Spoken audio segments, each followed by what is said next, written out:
یہ نعرہ گونجتا تھا کہ حضرات آپ کے سامنے پاکستان کی شان آ رہی ہے، تو اب آپ کے سامنے تشریف فرما ہے کہ مشرق و مغرب کہاں کہاں اللہ نے آپ نے محبوب کی عزت کے ڈنکے بجائے ہیں کی زبان سے، اور اولیاء اللہ کی تعریفات سنوائی ہیں۔ میری مراد رئیس المتکلمین پیر طریقت رہبر شریعت حضرت علامہ مولانا مفتی سید محمد مختار شاہ صاحب العین خلیفہ مجاز کچوشہ شریف، آپ یہ تقریر شروع کرنے سے پہلے شاہیان شان پرزور دور کا جواب دیں، اور جو دو دور کو تشریف فرما ہے میں گزارش کروں گا قریب قریب آ جائیں اور بھرپور انداز میں نعرے کا جواب دیں، اور بڑی توجہ سے شاہ صاحب کا خطاب سماعت فرمائیں۔ نعرہ تکبیر، نعرہ رسالت، یا رسول اللہ، نعرہ رسالت، یا رسول اللہ، حق اہل سنت والجماعت زندہ باد۔ لا منازم له ولا مقابل له ولا مساوي له ولا جسم جسم جسم جسم لا ولا قسم قسم قسم قسم لا ولا فريق فرق فرق لا ولا مثيل مثل مثل لا، ونشهد ان لا اله الا الله وان ربوبيته وملوكيته وملكه وملكه وملكه وشمسه وقمره وعرضه وسميعه وسماعه وحده مهرا ومبرا ومنزا ومؤلى بالجلال، وحده من يشرك به في ذاته وعاداته وحياته وصفاته وعنوانه وكلامه متفردا متفكرا متنبرا متنصرا، وعليه اللعنة والوبال، ونشهد ان سيدنا وسيد ساداتنا وسيد ركعاتنا وسيد جماعاتنا وسيد لطافاتنا ونورنا ونور ديننا ونور دنيانا ونور آخرنا ونور صدورنا ونور قبورنا وجميلنا واجملنا وشفيقنا واشفقنا وكريمنا واكرمنا ورفيقنا وارفقنا واميمنا وامامنا وغوثنا ومغيثنا وعيسنا وغياثنا وعوننا ومعيننا وعيننا وعياننا ومرجانا ومعوانا ومولانا محمد صلى على محمد وعلى آل محمد، صلى على حال محمد، صلى على قال محمد، صلى على منال محمد، صلى على جمال محمد، صلى على جلال محمد، صلى على قبال محمد، صلى على معال محمد، صلى على نوال محمد، صلى على نقل فضل وصل اسر محمد، صلى على بيان قرآن فنقان عثمان بن عفان محمد، صلى على جفن جفن جفان محمد، صلى على محمد وعلى آل محمد كما صليت على إبراهيم وعلى آل إبراهيم إنك حميد مجيد۔ أعوذ بالله السميع العليم العظيم الحفيظ الوجه الكريم وسلطانه القديم من الرجس الخبيث محبة الشيطان اللعين الرجيم وقبيله ونفخه ونفسه وهمزه، بسم الله الرحمن الرحيم، فلا تطع الكافرين وجاهدهم به جهادا كبيرا، صدق الله مولانا العلي العظيم وبلغنا رسوله النبي الكريم، ونحن على ذلك لمن الشاهدين والشاكرين والحمد لله رب العالمين۔ ان الله وملائكته يصلون على النبي يا ايها الذين امنوا صلوا عليه وسلموا تسليما، اللهم صل على سيدنا مولانا محمد المعدن الجود والكرم عليه وبارك وسلم۔ ایک مرتبہ پہلے سے بھی بالکل بلند آواز سے بولیں۔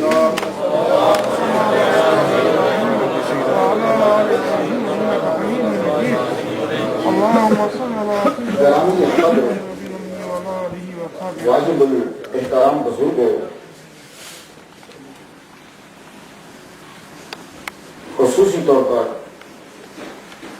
فخر السادات فخر العلماء ہمارے کینیڈا پاکستان عالم اسلام کی شان معروف سکالر جناب بدیع الدین صاحب سہروردین مدثر العالی، اور میرے بھائی جو لوگ جانتے ہیں وہ بھی انہیں تو بتانے کی ضرورت نہیں ہے، ہمارے خوبیوں کے مالک جناب حضرت العلامہ حضرت علامہ حاجی حسین اکبر صاحب مدثر العالی اور ظہیر صاحب مولانا، اور اس کے علاوہ سب لوگ جتنے سادات کرام جلوہ فرما ہے، اب نام نہیں لینے کے پھر نام کا ایک جلسہ ہو جائے گا۔ اللہ تعالیٰ کا بڑا احسان ہے ہم پر کہ جس نے ہمیں اشرف المخلوقات انسان پیدا فرما، اشرف المخلوقات انسان پیدا فرما کے اپنے پیارے محبوب طالب و مطلوب آقا نامدار مدنی تاجدار تاجدار ارب و عجم فخر بنی آدم و آدم ہادی و سبل خیر الرسول احمد مصطفیٰ محمد مصطفیٰ صلی اللہ علیہ وسلم سے پیدا فرمایا۔ آپ سے بہت پرانی شناسائی ہے، بعض دفعہ تو ایسا ہوا کہ ملک صاحب نے ہمیں 3 دفعہ بلا لیا ایک ہی مہینے میں. تو اب کافی وقفے کے بعد حاضر ہوا ہوں اور ماشاءاللہ آپ کا ایک ذوق میں نے دیکھا ہے کہ ٹاپک کو چنتے ہیں اور پھر اسے سنتے ہیں. بعض لوگ چنتے تو ہیں سنتے نہیں. آپ چنتے ہیں اور سنتے ہیں. پرسنالٹی کے اوپر بولنا اور سننا دونوں انتہائی مشکل کام ہے. جب آ جاتا ہے اگر آپ نے مولوی کو پھنسانا ہو تو اس کو کہو کہ فلاں بندے کے اوپر تقریر کر دیجیے وہ بن جائے. کیوں؟ آپ لوگ عادی ہوتے ہیں کرامتے اور معجزے سننے کے. لیکن آج اس مجمع کو میں نے دیکھا کہ میں نے اسی جگہ پر 2009 میں کینیڈا کے اندر اعلیٰ حضرت عظیم البرکت شاہ مرزا خان بریلوی رحمۃ اللہ علیہ پر ایک ڈیٹیل کے ساتھ گفتگو کی ہے. ایک ماحول اور پوری مکمل گفتگو اور آپ نے سماعت کی. خالد شاہ صاحب نے مجھے کہا یعنی کہ بہت لطف آیا تھا. تو ہم سب ولیوں کو مانتے ہیں. ہم جتنے غوث ہیں انہیں مانتے ہیں. جتنے اقطاب ہیں انہیں مانتے ہیں. جتنے ابدال ہیں انہیں مانتے ہیں. جتنے اصحاب ہیں انہیں مانتے ہیں. جتنے انبیاء ہیں انہیں مانتے ہیں. جتنے رسول ہیں انہیں مانتے ہیں. جتنے مجدد ہیں اہل سنت ہم سب کو مانتے ہیں. تو یہ نہیں کہ اگر ایک کا ذکر ہے اہل سنت کے مجدد کا دوسرے کا انکار ہو رہا ہے, ایسا نہیں. لیکن گفتگو جو ہے وہ آپ کو بہت دھیان سے سننا ہے. جیسا کہ آپ نے سن لیا کہ 100 کے بعد تو آتا ہی آتا ہے. جن کی یاد میں آج جلسہ ہے یہ ایسا مجدد ہے کہ 1000 کا بھی حصہ شامل ہے اور 100 کا بھی حصہ شامل ہے. اب سوچئے کہ قوت ان کی کتنی ہوگی. اب قوت کتنی ہے یہ سن لیجئے کہ اگر یہ آدمی ہاں کر دیتا تو مغل سلطنت اکبر بادشاہ کے بعد ختم ہو جاتی. ہندوستان کے اندر پھر اگر بادشاہ چلتی تو مجدد الفسانی کے بیٹوں میں چلتی. یہ جملہ آپ کے لیے کافی ہے, میں اسٹارٹ یہیں سے لینا چاہتا ہوں کہ اگر یہ آدمی ہاں کر دیتا, مجدد الفسانی ہاں کر دیتے تو اکبر بادشاہ کے بعد پھر اور کوئی ہندوستان کا بادشاہ نہ ہوتا. اکبر بادشاہ کے بعد دوسرا بادشاہ پورے ہندوستان کا مجدد الفسانی ہوتے اور ان کے بعد ان کی نسل اور خلافات چلتے. تو انہوں نے کہا ہمیں یہ تاج نہیں چاہیے, یہ تخت نہیں چاہیے, نبی کے قدموں کے اندر جگہ چاہیے. اور ایسے بندے کو سننے کے لیے حاضر توانی چاہیے. لیکن اب مجھے بہت بنانا پڑے گا کہ آپ نے جس کو علامہ غالب صاحب کہہ رہے ہیں کہ 1000 اور 100 یہ 1000 کا کیا چکر ہے. اور سن لیجیے اعلیٰ حضرت عظیم البرکت شاہ مرزا خان بریلوی رحمۃ اللہ علیہ نہ ہوتے تو نبی کا عشق ختم ہو چکا ہوتا. مجدد الفسانی نہ ہوتے تو دین ہی ختم ہو چکا ہوتا. کیا بات ہے, دین ہی ختم ہو چکا ہوتا. بختار دین ہی ختم ہو چکا ہوتا. تو سن لو اعلان ہو گیا مسجد میں کوئی اذان نہیں دے گا. اب مجدد الفسانی آنے لگے ہیں لیکن مجھے پہلے بہت بتانا ہے. اذان کوئی باہر اذان نہیں دے گا. بادشاہ کے دربار میں مسجد نہیں بنے گی. آپ سنتے جاؤ اس مجدد نے آگے کیا کیا ہے. بادشاہ کے دربار میں مسجد نہیں تھی. آدھی رات کو کھڑا ہو کے بادشاہ سورج کی پوجا کرتا تھا. سورج کی پوجا کا ایک وقت آدھی رات کی ہے, ایک وقت جب سورج نکلتا ہے, ایک وقت جب سورج بیچ میں ہوتا ہے, ایک وقت عبادت کا سورج کا وہ ہے پوجا کا جب سورج ڈوبتا ہے. اسی لیے 3 اوقات میں سجدہ حرام ہے. کیوں؟ اس وقت سورج کے پجاری پوجا کرتے ہیں. تو 4 وقت تو سورج کا پجاری تو 3 وقت کرے گا. اکبر بادشاہ 4 وقت سورج کی پوجا کرتا تھا رات بیچ میں اٹھ کر, اور اس نے سورج کا نام رکھا تھا حضرت نیر اعظم. یہ سورج کا نام تھا حضرت نیر اعظم. 1000 نام سورج کے اسے آتے تھے اور سب کے سب وہ جگتا تھا. اب سنتے جاؤ کہ مجدد نے کیا کیا ہے. ہم لوگ تو نام سن کر بیٹھ جاتے ہیں نا, نہیں, ان لوگوں کا ہم پر احسان ہے آج جو تو مسجد میں نماز ادا کر رہا ہے, اور یہ تجھ پہ لازم ہے کہ ان کا دن منا اور ان کو خراج عقیدت پیش کر. تو بادشاہ صبح کے وقت اٹھتا, شمیں جب رات کو جلنے لگتی تو اعلان تھا سب کے لیے کہ جب بادشاہ شمیں جلانے لگے تو سب اپنے سر کو جھکا دے. تو شمیں جب جلتی تھی تو سر جھک جاتے تھے. ہما وقت دربار میں آگ جلتی رہتی, مجوسیوں کی طرح آگ کی پوجا کی جاتی. بادشاہ نے اکبر بادشاہ نے آرڈر دیا کہ ہندوؤں کی طرح ایک زنار بنائی جائے, لیکن زنار جو ہے اس کے اوپر ہیرے لگے ہوئے ہیں, خوبصورت مرصع ہیرے جو حیرات لگے ہوں. بادشاہ نے ایک ہندو کو بلایا, کہا اپنے مبارک ہاتھوں سے مجھے پہناؤ. یہ سنتے جاؤ مجدد نے کیا کیا کہ تو اکبر بادشاہ نے وہ زنار کو جو تار وہ پہنتے ہیں دھاگا وہ پہنا, کہا یہاں کشکا لگایا گیا. اس کے بعد اعلان کر دیا گیا, جین مت کے اسکالر کو بلایا گیا, آپ بتاؤ کہ یہ جانور کیوں نہیں کھاتے؟ اس نے ایسے عقلی دلائل دیے. اکبر بادشاہ نے اعلان کیا آج کے بعد ویجیٹیرین ویجیٹیبل شروع ہوگی، بادار کے اندر گائے کا گوشت حرام. یہ اعلان کر دیا گیا. اس کے بعد دربار کے اندر جتنے ملا تھے ان میں دو مولوی تھے، ابو الفضل اور اس کا بھائی فیضی. یہ دونوں بیٹے ہیں مبارک کے. مبارک جو تھا یہ احمد آباد میں پڑا ہے. احمد آباد جو ہے وہ کبھی گڑھ ہوتا تھا اسماعیلیوں کا. اسماعیلیوں کی ساری تعلیمات اس کے اندر اس نے پرورش کی اپنے بیٹوں ابو الفضل اور فیضی کی. ابو الفضل اور فیضی دونوں ایسا بڑا یہ اسکالر اور علامہ ہے، بادشاہ کا بیڑا غرق کر کے رکھ دیا. یہ چونکہ خود مسلمان نہیں تھے دونوں، ابو الفضل بھی مسلمان نہیں ہے، فیضی بھی مسلمان نہیں ہے، اس لیے کہ یہ صحابہ کو گالیاں دیتا تھا. محمد مصطفیٰ کی نبوت کا یہ ابو الفضل فیضی قائل نہیں ہے. میں بھی گفتگو کروں گا، سنتے جانا. بڑی بھی میں بنیاد بنا رہا ہوں کہ تمہیں سمجھ آئے کتنی بڑی ہستی کو سن رہے ہو. ابھی سنتے جاؤ.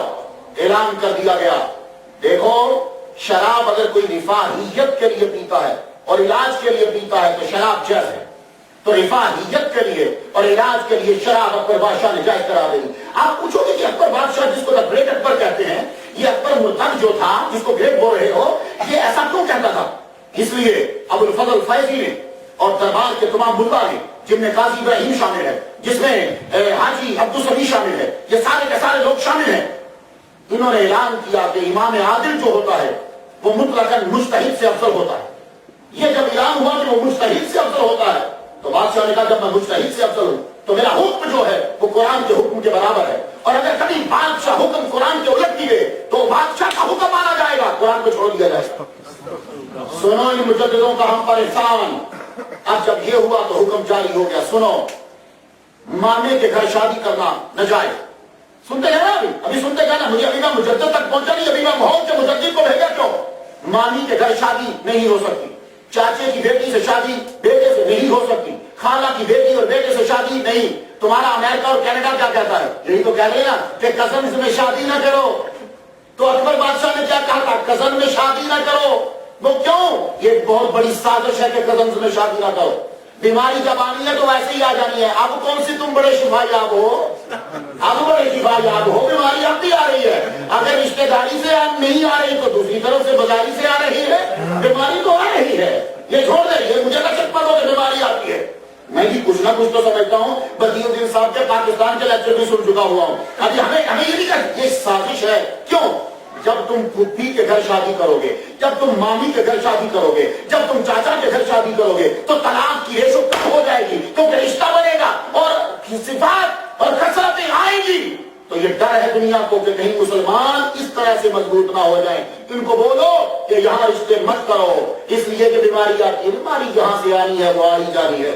اگر بیماری ہی آنی ہوتی تو میرا نبی کبھی بھی فاطمہ کا رشتہ علی کو نہ دیتا.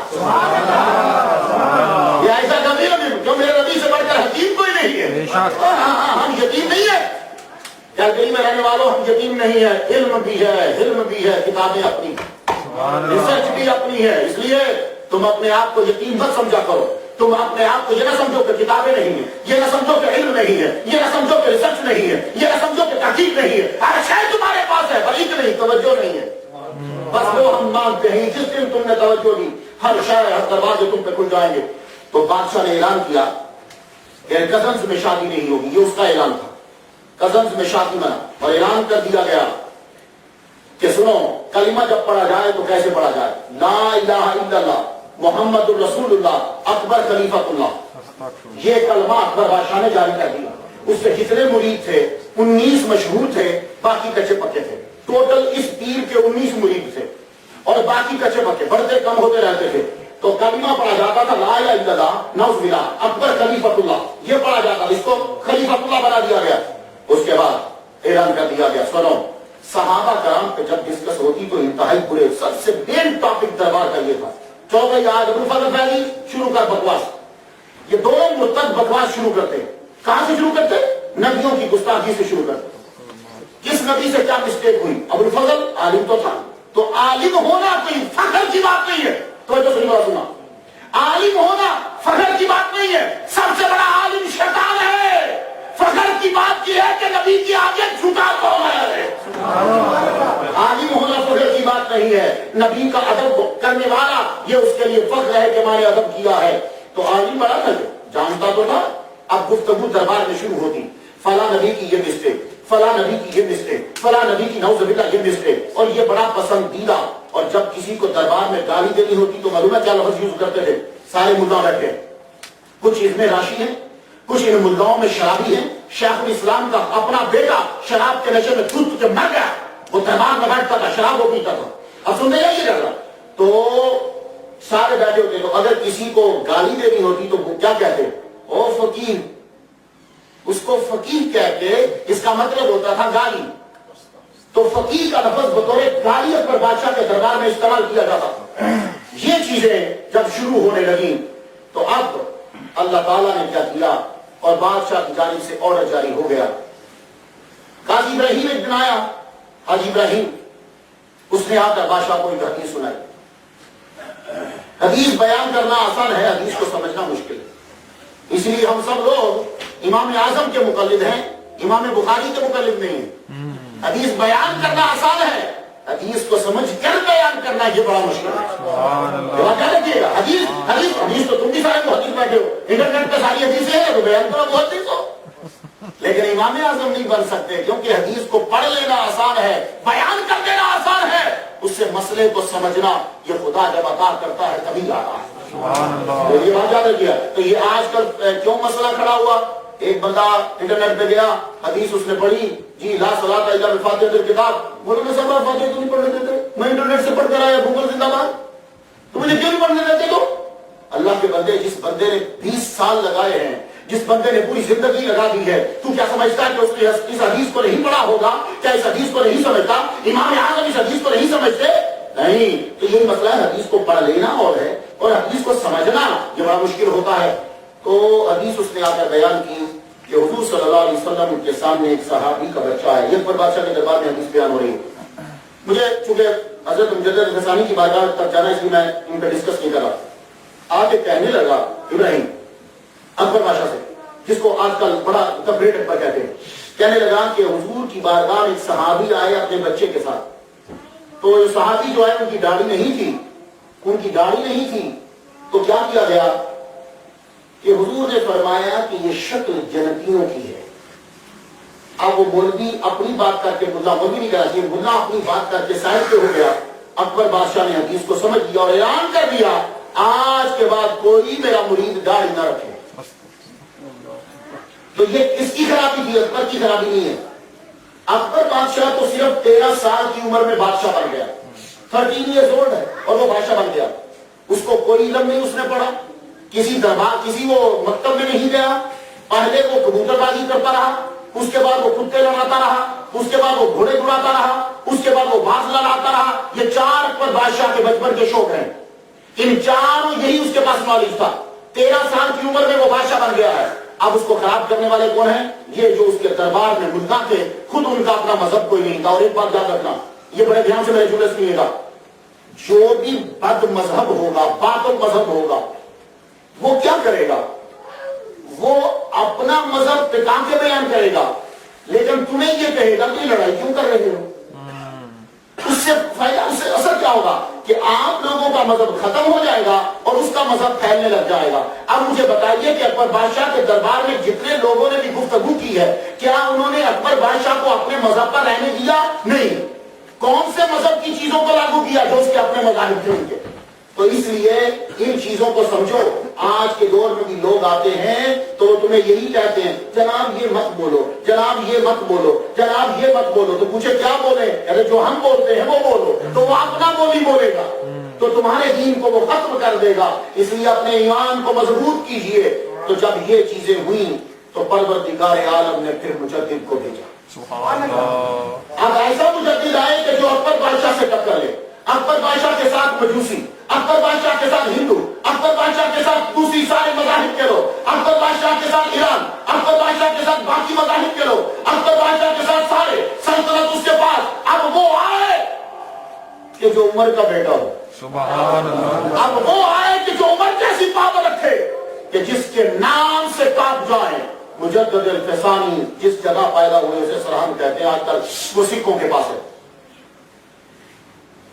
شاہ کمال رحمۃ اللہ علیہ سرہند پہنچے تو شیخ مخدوم یوں بچے کو لے کر آئے کہ بچہ بڑا بیمار ہو گیا ہے، اسے دم کر دیجیے۔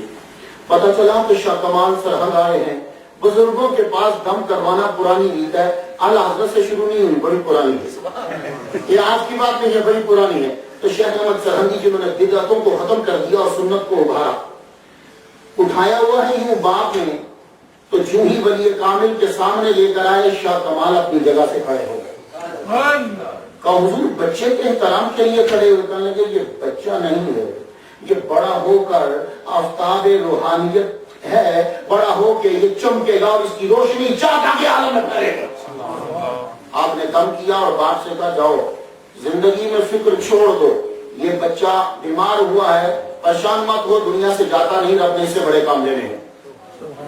آپ بڑے ہوئے 7 سال کی عمر میں مجدد الفسانی رحمت اللہ علیہ نے قرآن مجید حفظ کر لی۔ خوش نصیب کو تمہارے بچے غالب صاحب سے حفظ کر رہے ہیں، یہ بڑے لوگوں کی علامت ہوتی ہے۔ قرآن حفظ کیا 7 سال کی عمر میں، حفظ کرنے کے بعد حفظ کو محفوظ کرنا ہوتا ہے۔ پڑھوں کہاں؟ سیالکوٹ پہنچے، وہاں پڑھا جہاں سے آپ کا مولوی غالب حسین پڑھ کر آئے۔ یہ بھی سیالکوٹ کے پڑھے ہیں اور مجدد الفسانی بھی سیالکوٹ میں تھا، پاکستانی ہوتا تھا لیکن سیالکوٹ ہوتا تھا۔ سیالکوٹ تشریف لائے، یہاں سارے علوم پڑھے، ہمارے ولی جاہل نہیں ہوتے، قرآن کے عالم ہوتے ہیں، حافظ ہوتے ہیں، حدیث کو جانتے ہوتے، انہیں نبی کی سنن کا علم ہوتا ہے۔ مجدد الفسانی نے سیالکوٹ میں مروجہ علوم پڑھنے کے بعد اب واپس چلے، پتہ چلا کہ دلی مرکز ہے، سارے مولوی دلی میں جمع ہوتے ہیں۔ مجدد الفسانی 17 سال کی عمر اور دلی بڑھا ہوا بڈھے ملاؤں سے، دین خراب ہو گیا۔ ملا خود اس کے سارے کے سارے ملا جتنے ہیں، وہ بادشاہ ہو، عوام ہو، وحدت الوجود کی انتہائی بگڑی ہوئی شکل صوفیوں میں نظر آئی۔ کوئی صوفی چند چھوڑ کر صوفی سے ہی نہیں، ہر ایک نے وحدت الوجود کو بگاڑ کے رکھ دیا۔ دلی پہنچے، 17 سال کی عمر ہو، تصور کرو کہ کیا حال ہوگا۔ دلی اس وقت مرکز ہے۔ آپ جب پہنچے تو محفل میں وہاں پہنچے جہاں سب ملا بیٹھتے، ابو الفضل آیا، فیضی بھی آیا، دونوں بھائی۔ آپ نے ایسی گفتگو کی کہ دونوں یہ ملا متاثر ہوئے، کہنے لگے کہ اس کو بھی اپنے گینگ میں شامل کرو، اس بندے کے پاس علم بڑا ہے، شامل کر لیا۔ روز محفل جمتی، ابو الفضل فیضی روز آتا، روز گفتگو جمتی۔ ایک دن امام غزالی پہ گفتگو چلی، ابو الفضل نے بکواس کیا امام غزالی کے اوپر رحمۃ اللہ علیہ۔ مجدد الفسانی کے جب پہلے قہر اور پہلا غضب ہے، کہنے لگے ابو الفضل آج تو تو نے امام غزالی کے بارے میں جملے بولے ہیں، ایسا مت بولنا، اور اگر تو بولے گا تو میری محفل میں دوبارہ مت آنا، میں تجھ سے گفتگو نہیں کروں گا۔ ابو الفضل عام ملا نہیں ہے، اکبر بادشاہ کا رائٹ ہے۔ کیا سمجھتے ہو کہ اس کو اس طرح گفتگو کرنا اپنے آپ کو مصیبت میں ڈالنا نہیں ہے؟ ہاں، لیکن فرمایا ابو الفضل سمجھ گئے نہیں، اسے چھوڑنا نہیں، معافی مانگی، حضور آئندہ کبھی امام غزالی رحمۃ اللہ پہ گفتگو نہیں ہوگی، میں کوئی جملہ نہیں بولوں گا۔ کچھ دنوں کے بعد پھر گفتگو چل پڑی فلسفے پہ، گفتگو چلی تو فرشتوں پہ چل پڑی۔ اکبر بادشاہ فرشتوں کو نہیں مانتا، فرشتوں کا منکر، معجزات کا منکر اور کرامتوں کا منکر، معراج کا منکر، سورج کے یہ چاند کے ٹکڑے ہونے کا منکر، یہ ساری چیزیں انہی مدعاؤں سے چلی تھی اس کی طرف۔ گفتگو چلی تو ابو الفضل کے منہ سے نکلا کہ فرشتے آسمان کو کیسے کراس کر کے آ سکتے ہیں؟ یہی بات اس نے اکبر بادشاہ کو بھی سمجھائی کہ یہ جو کہتے ہو کہ آسمان کو کراس کرتے ہیں فرشتے اور نیچے آتے ہیں، تو کراس کرنے کے لیے پھٹنا ضروری ہوتا ہے، اور آسمان کے لیے پھٹنا نہیں ہے، تو فرشتے کیسے آتے ہیں؟ یہ ابو الفضل نے جب تھوڑا سا ٹچ دیا تو مجدد الفسانی فرمانے لگے، جس طریقے سے شیشے میں سے نظر گزر جاتی ہے اور اس کے لیے پھٹنا نہیں ہے، اس طرح آسمان کے لیے بھی پھٹنا نہیں ہے اور فرشتے گزر جاتے ہیں۔ لیکن یہ جملہ تو معلوم ہے، اگلا جملہ اس نے بڑا خطرناک بولا۔ ابو الفضل کہنے لگا، مرتد کرتا ہے، کہتا ہے کہ پھر یہ کس طرح پتہ چلے گا کہ وہ فرشتہ اس بندے کے پاس آیا ہے؟ نام نہیں لیا لیکن نبی کی نبوت پر اٹیک کر گیا۔ یہی وجہ ہے کہ اکبر بادشاہ کہا کرتا تھا قرآن مخلوق ہے، قرآن متواتر نہیں ہے، اور یہ الہامی کلام ہے، یہ ثابت کرنا محال ہے، یہ اکبر کہا کرتا تھا۔ آپ یہ جملے سنتے جائیے۔ تو جب اس نے ابو الفضل نے یہ کہا مجدد الفسانی کی بارگاہ میں کہ کیسے پتہ چلے گا کہ فرشتہ اس کے پاس آیا ہے، اسی کے پاس، تو مجدد الفسانی کہنے لگے، سن تجھے کیسے پتہ چلا کہ فارجابی اور ابن سینا یہ جو ہیں ابن سینا جو ہیں یہ حکیم تھے. کہنے لگا ابو نصر کی میں نے کتابیں پڑھی, میں ان کی کتابیں پڑھی تو مجھے پتا چلا کہ یہ حکیم ہیں. تو مجھے تو الفسانی کہنے لگے جب تو نے ان دو کی کتابیں پڑھی تو تجھے پتا چلا یہ حکیم ہے, تو ہم نے جب قرآن پڑھا تو پتا چلا جبرائیل محمد کے پاس بلایا ہے. اللہ اکبر یا رسول اللہ. قرآن کا لفظ بتاتا ہے کہ محمد صلی اللہ علیہ وسلم کے پاس جبریل آئے ہیں اور سن ابو الفضل آج کے بعد میری محفل میں تو مت آنا, اب میں تیرے رب میں رسالہ لکھوں گا. آپ اس کے بعد آپ نے نبوت کے اس بات پر مجدد کسانی نے رسالہ لکھا. تو دلی سے آپ اب چلے واپس سرحد شریف آئے, کہنے لگے دل نہیں لگتا, یہاں کے ملا خراب ہو گئے, جو نبی کا ادب نہیں کرتا ان کے پاس کیا رہنا. واپس تشریف لا رہے, تھان سیر سے گزرنے لگے. تھان سیر کا شیخ سلطان کو رات کو میرے نبی خواب میں آئے, فرمانے لگے میرا نائب آ رہا ہے, جب تیرے شہر سے گزرے اسے روک لینا اور جیت بھر کے اس کی خدمت کرنے لگا, اور جب جا رہا ہو تو بیٹی کا رشتہ دینا. یہ شیخ سلطان تھانسیر کے وہ جب اس نے رستے میں ہی بٹھا دیے بندے کہ جہاں سے جب قافلہ گزرے تو اس شکل کا لڑکا جب گزر رہا ہو تو روک لینا. جب دسانی واپس رہن جا رہے ہیں تو رستے میں تھانسیر میں روک لیا گیا. حضور آپ ہمارے گھر چلیں گے؟ تو میں نے یہ ٹھیک ہے چلتے گئے, خدمت کی کچھ دن. جب وہ جانے لگے تو حضور ایک عرض کی اور سید الانبیاء کی جانب سے اشارہ ہے کہ اپنی بیٹی میں آپ کے عقد میں دوں. تو جو اچھے بچے ہوتے ہیں نا وہ یہی کہتے ہیں جو مجدد فسانی نے کہا مجھے منظور ہے پر ابا جب تک نہیں کہیں گے میں ہاں نہیں کر سکتا. یہ اچھے بچوں کی نشانی ہوتی ہے. اس لیے میں کہا کرتا ہوں اپنے بچوں کو یہ سٹوری ضرور سنایا, گھر کے اندر ضرور. سنڈریلا کی سٹوری نہ سنایا کرو, ہمیں نہیں ملی آج پتہ نہیں کہاں لے گیا, ڈزنی لینڈ تک گئے نہیں. وہ بچہ پاگل ہو کے مر جاتا ہے, سٹیزن شپ ہو گیا, پورا گیا سنڈریلا نہیں, یہ ملے گی بھی نہیں. اس کو مجدد الفسانی کا رستہ بتاؤ, اسے اعلیٰ حضرت کا رستہ بتاؤ, اسے میرے نبی کا رستہ بتاؤ, صحابہ کے رستہ بتاؤ, یہ مل بھی جائیں گے.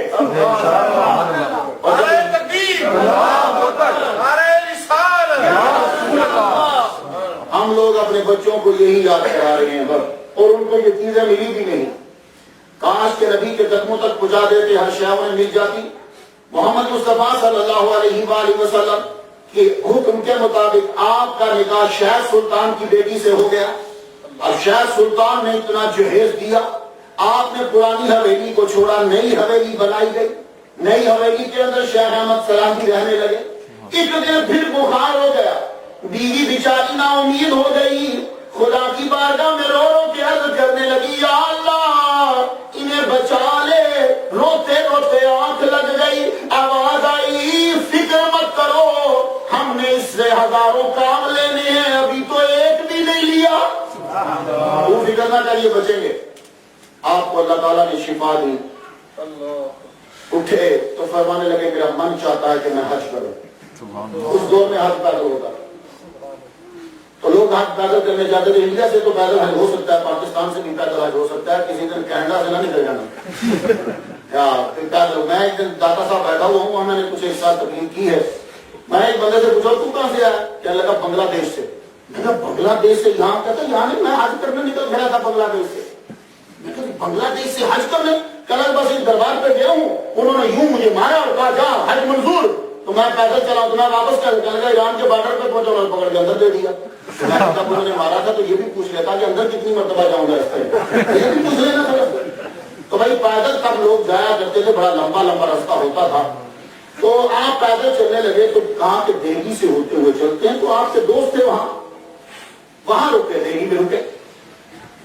دہلی میں جب رکے گفتگو چلی, میں جب غالب صاحب کے پاس آتا ہوں فلاں مسئلہ فلاں مسئلہ فلاں مسئلہ, میں بدی الدین صاحب کے پاس بیٹھا فلاں مسئلہ فلاں مسئلہ فلاں مسئلہ, نظام شاہ صاحب کے پاس بیٹھا فلاں مسئلہ فلاں مسئلہ فلاں مسئلہ, مولوی جب مولوی کے پاس بیٹھے فلاں مسئلہ یا فلاں آدمی. گفتگو جب چل پڑی تو آپ کے دوست کہنے لگے اے شیخ احمد آج کل ایک بندہ دہلی میں آیا ہے, نام اس کا باقی ہے. سبحان اللہ. دہلی میں آیا ہے پر بندہ بڑا عجیب ہے.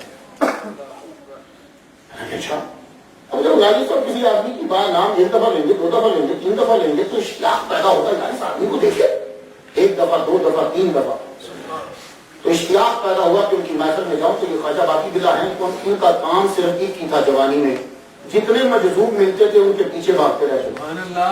خواجہ باقی بلا کے پاس فیض آیا مجذوبوں سے، دیا سالک کو ہے، جو مرید بنایا وہ سالک، اور سالک بھی ایسا کامل کہ ان جیسا سالک میں نے نہیں، لیکن فیض خواجہ باقی بلا نے لیا مجذوبوں سے۔ کیا آپ کو پتا مجذوب کبھی دیکھے ہوں؟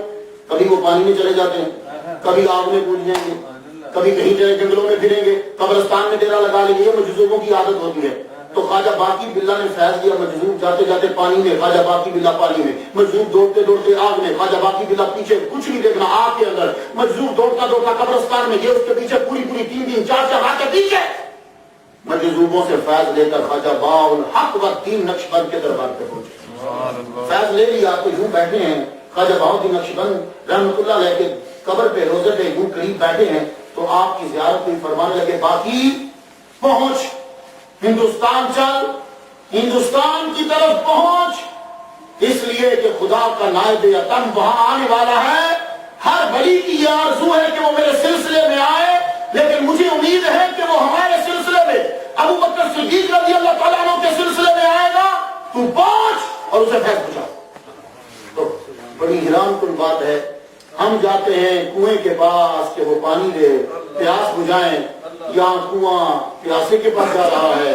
ہم چلتے ہیں کہ ہمیں کہیں کھانا مل جائے ریسٹورنٹ میں، یہاں کھانا اور چیزیں سب خود چل کے ان کے پاس پہنچ رہی ہیں۔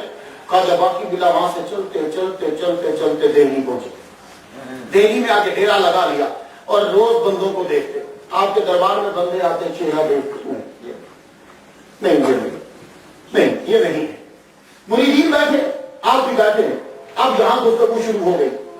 آپ کے دوست نے بتایا خواجہ باقی بلا ہے، کیا گفتگو کرتے ہیں، لطف آ جاتا ہے۔ شیخ احمد سرندی کہنے لگے چلو میں بھی زیارت کروں۔ زیارت کرنے کے لیے جب وہاں پہنچے، ابھی شیخ احمد سرندی رحمۃ اللہ علیہ نے پاؤں پر خانقاہ میں ابھی پاؤں رکھا ہے، خواجہ باقی بلا کھڑے ہو گئے، فرمانے لگے آ گیا میں جس کا منتظر تھا۔ پاس بٹھایا، خود خدمت کی، پیر خود خدمت کر رہا ہے، خدمت کی تو پوچھتے ہیں کہاں جانے کا ارادہ ہے؟ شیخ احمد سرندی کہتے ہیں حضور حج پہ دل کر رہا تھا کہ چلا جاؤں، نہیں تو فرمانے لگے کچھ دیر اور رک جاؤ، شاید یہی کام ہو جائے، شاید یہی کام ہو جائے، کچھ دیر اور رک جاؤ۔ اب کچھ لوگوں کی بات نہیں عجیب اثر ہوتا ہے، دل کرتا ہے مان لیں، دل کرتا ہے مان لیں، ٹھیک ہے۔ ایک دن گزرا، 2 دن، 3 دن، 4 دن باقی۔ آپ نے کہا، خواجہ باقی بلا رحمۃ اللہ علیہ نے کہا کہ 1 مہینہ رک جاؤ یا 7 دن، چلے کہ وہ 7 دن رکتا ہوں۔ انہوں نے 2 آپشن رکھے، مہینہ رک جاؤ یا 7 دن، وہ 7 دن رکتا ہوں۔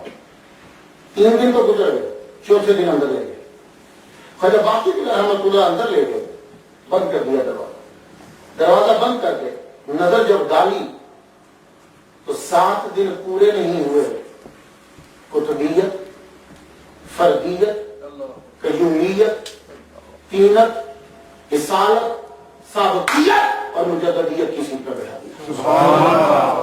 اور خود لکھتے ہیں مکتوب میں، پیر لکھ رہا ہے، کہنے لگا، پیر لکھتے ہیں کہتے ہیں ایک آیا ہے شخص، شیخ احمد اس کا نام ہے، کثرت علم اور قوت عمل، کثرت علم اور قوت عمل کی وجہ سے مجھے لگتا ہے کہ ایک دن وہ سورج بن کر دنیا میں چلتے ہیں۔ یہ پیر نے جملہ 7 دن میں پورا بیان کیا، فرما لگے اب جاؤ واپس سرحد چلے جاؤ۔ اپنے مریدین اکثر ساتھ بھیج دیے، کہا آپ جائیے اور اس سے پہلے لاہور سے ہوتے جائیے گا۔ پیر سے ملے، ملنے کے بعد لاہور آنے لگے۔ لاہور میں تب طوطی بولتا تھا جمال قلوی کا، لاہور کے پاس سیالکوٹ، سیالکوٹ میں طوطی بولتا تھا عبدالحکیم سیالکوٹی رحمۃ اللہ علیہ کا، جہاں سے علامہ صاحب پڑے ہوئے عبدالحکیم سیالکوٹی رحمۃ اللہ، سب سے پہلے انہوں نے خط لکھا مجدد الفسانی رحمۃ اللہ علیہ کو۔ جب بھی مجدد ہوتا آپ کو پتا لوکل ملا دشمن ہو جاتے ہیں، مجدد الفسانی کے لوکل ملا دشمن ہوئے۔ سب سے پہلے عبدالحکیم سیالکوٹی رحمۃ اللہ علیہ نے خط لکھا، اور مجدد وہ خط پکڑ پکڑ کے لوگوں کو دکھائے، فرمانے لگے دیکھو سیال کوٹ سے خط آیا ہے۔ اب اس کا ایک ہی جملہ سناتا ہوں، امام ربانی محبوب سبحانی مجدد الفسانی، یہ جملہ سب سے پہلے عبدالحکیم سیالکوٹی رحمۃ اللہ علیہ نے لکھا، اور آپ دکھا رہے ہیں دیکھو، امام ربانی محبوب سبحانی مجدد الفسانی، آپ یہ دکھا رہے ہیں عبدالحکیم سیالکوٹی رحمۃ اللہ علیہ، اللہ تعالیٰ نے ان کا من کھول دیا، خدا تعالیٰ نے ان کو بھی فیض عطا کیا، جمال طلبی، یہ بھی بہت بڑے علامہ تھے، یہ دونوں اس دور کے ٹاپ کے علامہ تھے جن کے مدرسے چلتے تھے اس دور میں۔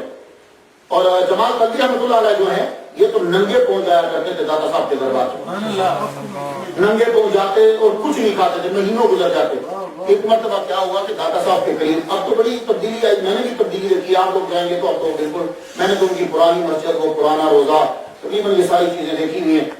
تو وہاں ایک شہتوت کا درخت تھا تھوڑا سا دور، تو اس شہتوت کے درخت کو پکڑ کے کھڑے ہوئے نہیں ہوں، ہاتھ لگا تو شہتوت تب نہیں تھا، شہتوت تب نہیں تھے، موسم ہی نہیں تھا، یہ جماعت مرید ہیں خواجہ صاحب کے شیخ مسلم رحمۃ اللہ علیہ، یوں کھڑے ہوئے ہیں تو بھوک شدت کی لگی، وہ تو مسلسل رکھ رہے، دل کیا کہ چلو شہتوتی ہوتے تو کھا لیتا، آج بھوک پڑی ہے، کہ بابا جی دم سے نمودار ہوئے اور انہوں نے یوں شہتوت پکڑا ہے، تو آپ دیکھنے لگے تو شہتوت تو اوپر ہے نہیں، شہتوت دیے تو کہا یہ کھا لو، تو شہتوت لے کے کھانے لگے، روزہ افطاری کا تب وقت تھا، تو روزہ افطار کیا تو مڑ کے دیکھنے لگے تو کہتے ہیں کہ ہو سکتا ہے کہ یہ بابا جی داتا صاحب ہی ہو، مڑ کے جب دیکھا تو تب وہ جلوہ فرما کے اور مسکرا رہے تھے، کہنے لگے روز تو ہمارے پاس آتا تھا، ہم نے کہا چلا جا ہم تیرے پاس لے جاتے ہیں۔ یہ ہے جمال طلبی۔ جب مجدد الفسانی لاہور تشریف لائے، آپ ہاتھ جوڑ کے کھڑے ہوئے، آپ نے ان کی ارادت میں شامل ہوئے، مرید بنے، فیض لیا، بنگال میں فیض آپ کا پہنچا، شیخ حمید آپ کے مرید بنے، پہلے سخت مخالف تھے لیکن جب آپ کی گفتگو سنی تو مجدد الفسانی رحمۃ اللہ کے مرید ہو گئے، اور جب جانے لگے تو کہنے لگے میں بنگال جا رہا ہوں، اے مجدد مجھے اپنے نالین دے دو۔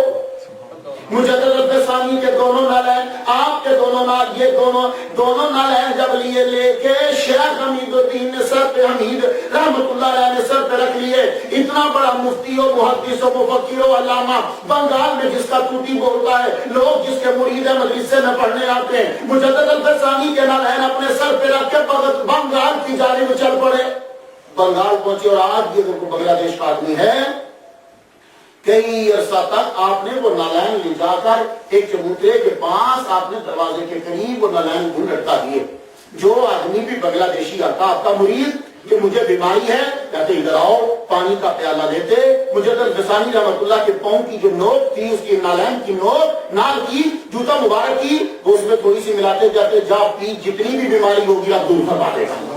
یہ بڑے عرصے تک تو ابھی تو مجھے معلوم نہیں کہتے، جب یہ سلسلہ جاری ہے تو بدخشاں میں، خراسان کے اندر، تورا کے اندر، ہر جگہ آپ کے مریدین پھیلنے لگے۔ جب ہم لاہور سے واپس جانے لگے تو رستے میں خبر آئی کہ خواجہ باقی باللہ دنیا سے کوچ فرما گئے۔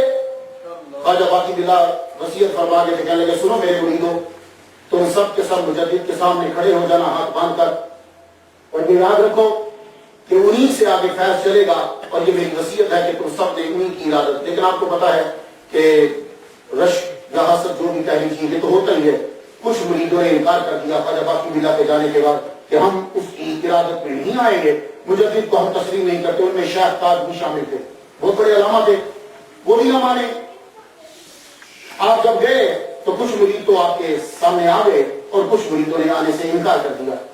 آپ وہاں فاتحہ پڑھی رہے، اس کے بعد سرہنگ آپ واپس تشریف لائے، سرہنگ واپس تشریف، ایک سال کے بعد جب دوبارہ مجدد الفسانی رحمۃ اللہ علیہ گئے تو دوبارہ جب آپ گئے ہیں تو پھر سب کے سب مریدوں کو خواب کے اندر حضور صلی اللہ علیہ وسلم نے اتنی سرزنش کی، شیخ تاج سمیت، اب جب اس کی محفل ہو رہی ہے، لیکن یہی اس کرتے تھے خواجہ باقی باللہ کا، اس کی جب محفل ہے تو سارے مولویوں نے اپنی پگڑیاں اتاری، اپنی تب اللہ پگڑیاں پہنتے تھے، مولوی سب پہنتے تھے، تو پگڑیاں اتار کے گلے میں یوں پٹکا بنا کے مجدد الفسانی کے سامنے دلی کے سارے علماء معافی کے لیے حاضر ہوئے، حضور نے معاف فرمائے اور اپنی ارادت میں شامل کرے۔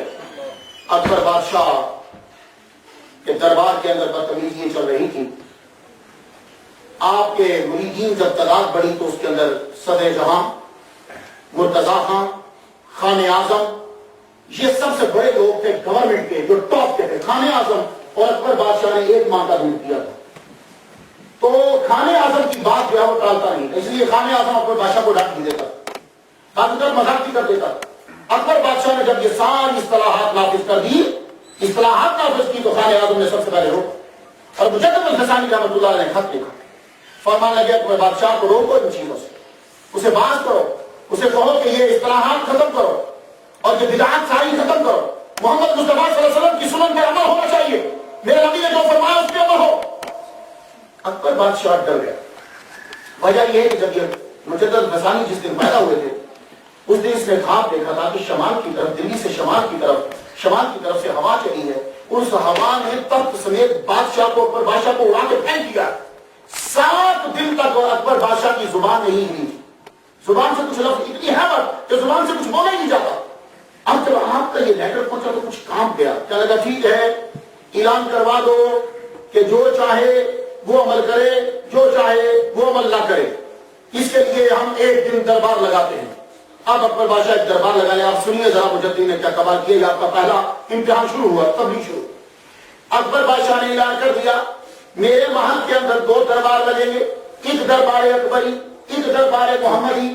دربار اکبری بھی سجایا جائے گا، دربار محمدی سجایا جائے گا، اور لوگوں کو اجازت ہوگی جو چاہے ادھر آ جائے، جو چاہے ادھر آ جائے، جدھر چاہو چلے جاؤ. اس کے بعد تم پکے.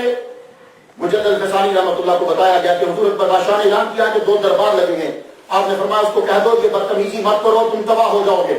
ایسا مت کرو، دربار محمدی ہی ہے، اپنا دربار ان کے برابر میں مت لگاؤ. لیکن اس نے اعلان کر دیا دربار لگا. اب سنیے دربار کیسے لگا. اپنے قریب اس نے دربار اکبری لگایا، ریشم منگوایا گیا، ریشم کی چادریں بچھاؤ، ریشم لگاؤ، خوبصورتی، پودے لگاؤ. دربار خوبصورت ہونا چاہیے، لکڑی ٹاپ کی اس طرح ہونی چاہیے. تمام بہترین جو شاہی باورچی ہیں وہ کھانا پکائیں، کھانے کی تمام اقسام وہاں رکھی جائیں. یہ دربار اکبری کی سائن ہے. اور برابر میں مقابل میں دربار محمدی بنا دیا. پرانی لکڑی، اسٹیج رکھ دیا، اور کھانے جو ہیں وہ کہ بد مزاج کوئی عام آدمی بھی نہ کھائے. اور کہا تمہارا اختیار ہے کہ جو دربار محمدی میں جانا چاہتا ہے وہ ادھر چلا جائے، جو دربار اکبری میں جانا چاہتا ہے وہ ادھر چلا جائے. جب مجدد الحسانی رحمۃ اللہ علیہ کو پتا چلا، آپ نے فرمایا میں خود اب جاؤں گا. یہ آپ کی دربار میں انٹری ہے پہلی. فرمایا کہ ہم جائیں گے. اپنے مریدوں کو لیا، بادشاہ نے اعلان کر دیا. اوپر وہ بیٹھا ہوا بالکنی میں، نیچے دربار اکبری بھی لگ گیا، دربار محمدی بھی لگ گیا. دربار اکبری لگا ساری خوبصورت چیزیں، دربار محمدی لگا کوئی بھی خوبصورت چیز اس نے نہ رکھی. مجدد الحسانی خان اعظم کے ساتھ، مرتضیٰ کے ساتھ، صدر جہاں کے ساتھ، اپنے مریدین کے ساتھ آپ دربار محمدی میں جا کے بیٹھ گئے. دربار اکبری میں لوگ بیٹھنے لگے. ایک سید زادہ دربار محمدی سے اٹھ کے دربار اکبری میں جانے لگا، اس لیے کہ وہ اکبر بادشاہ کا ملازم تھا، میری ملازمت بچ جائے. جب وہ اٹھ کے جانے لگا، مجدد الحسانی کا ایک مرید بولا اے سید زادے، کل جب قیامت کو تیرے نانے کا دربار لگے گا پھر کدھر جائے گا. سبحان اللہ، سبحان اللہ. اتنا جملہ کہنا تھا کہ سید زادہ بیچ میں واپس پڑ گیا، نوکری گئی بھاڑ میں. مجدد الحسانی رحمۃ اللہ کے ساتھ بیٹھا. مجدد الحسانی جب روٹی شروع ہوئی، وہ اکبر بادشاہ اوپر دیکھ رہا ہے، نیچے لوگ روٹی کھا رہے ہیں، یہاں مزے مزے کے کھانے. دربار محمدی میں کوئی ذائقہ بھی ٹیسٹی نہیں. آپ جب کھانا شروع کیا تناظر، خان اعظم آپ کے ساتھ ہے، مرتضیٰ ہاں، صدر جہاں، آپ کے مریدین، غنی ادھر، باقی سب ادھر. آپ نے لقمہ منہ میں لیا اور نیچے سے مٹی اٹھا کے، مٹی جب اٹھا کے یوں رکھی اور آپ نے ایک مرید سے کہا کہ میں تمہیں میں تیری طرف دیکھ رہا ہوں، تم نیچے اتر کے ایک سرکل، ایک دائرہ لگا دے دربار محمدی کے پورے کے. وہ نیچے گیا مرید. آپ نے یوں مٹی ہاتھ میں پکڑی ہے اور لقمہ جو ہے وہ پہلے سے کھا لیا ہے. کیوں ایسا ہو کہ یہاں کا کھا دربار محمدی کا جیسا بھی ہو دنیا سے لذیذ ترین کھا منہ میں ڈال لیا.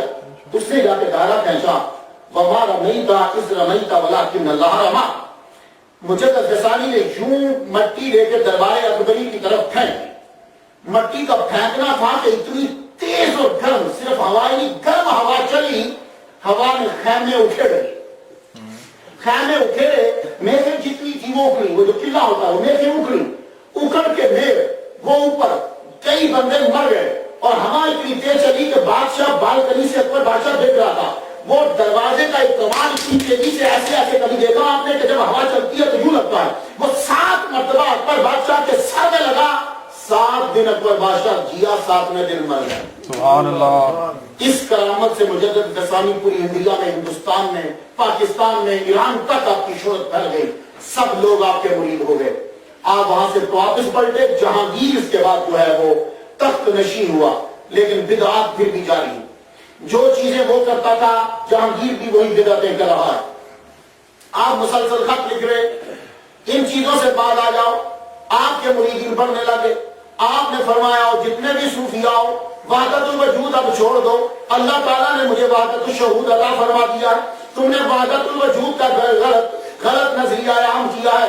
اس کی آگے تشریحات تم نے غلط کی ہیں. اصل میں وحدت الشہود ہے. یہ ساری کائنات اللہ تعالیٰ کی صفات کا مظہر ہے. میرا رب کسی ایک چیز میں اگر آ جائے تو مقید ہو جائے گا. جو مقید ہو جائے وہ رب نہیں ہو سکتا.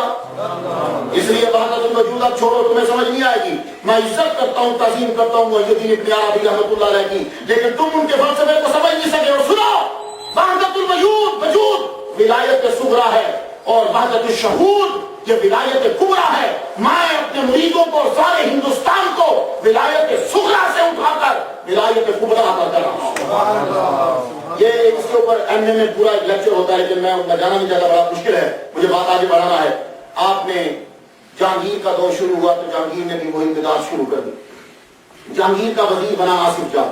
آصف جاہ سالہ تھا جہانگیر کا، بھائی لگتا تھا نور جہاں کا.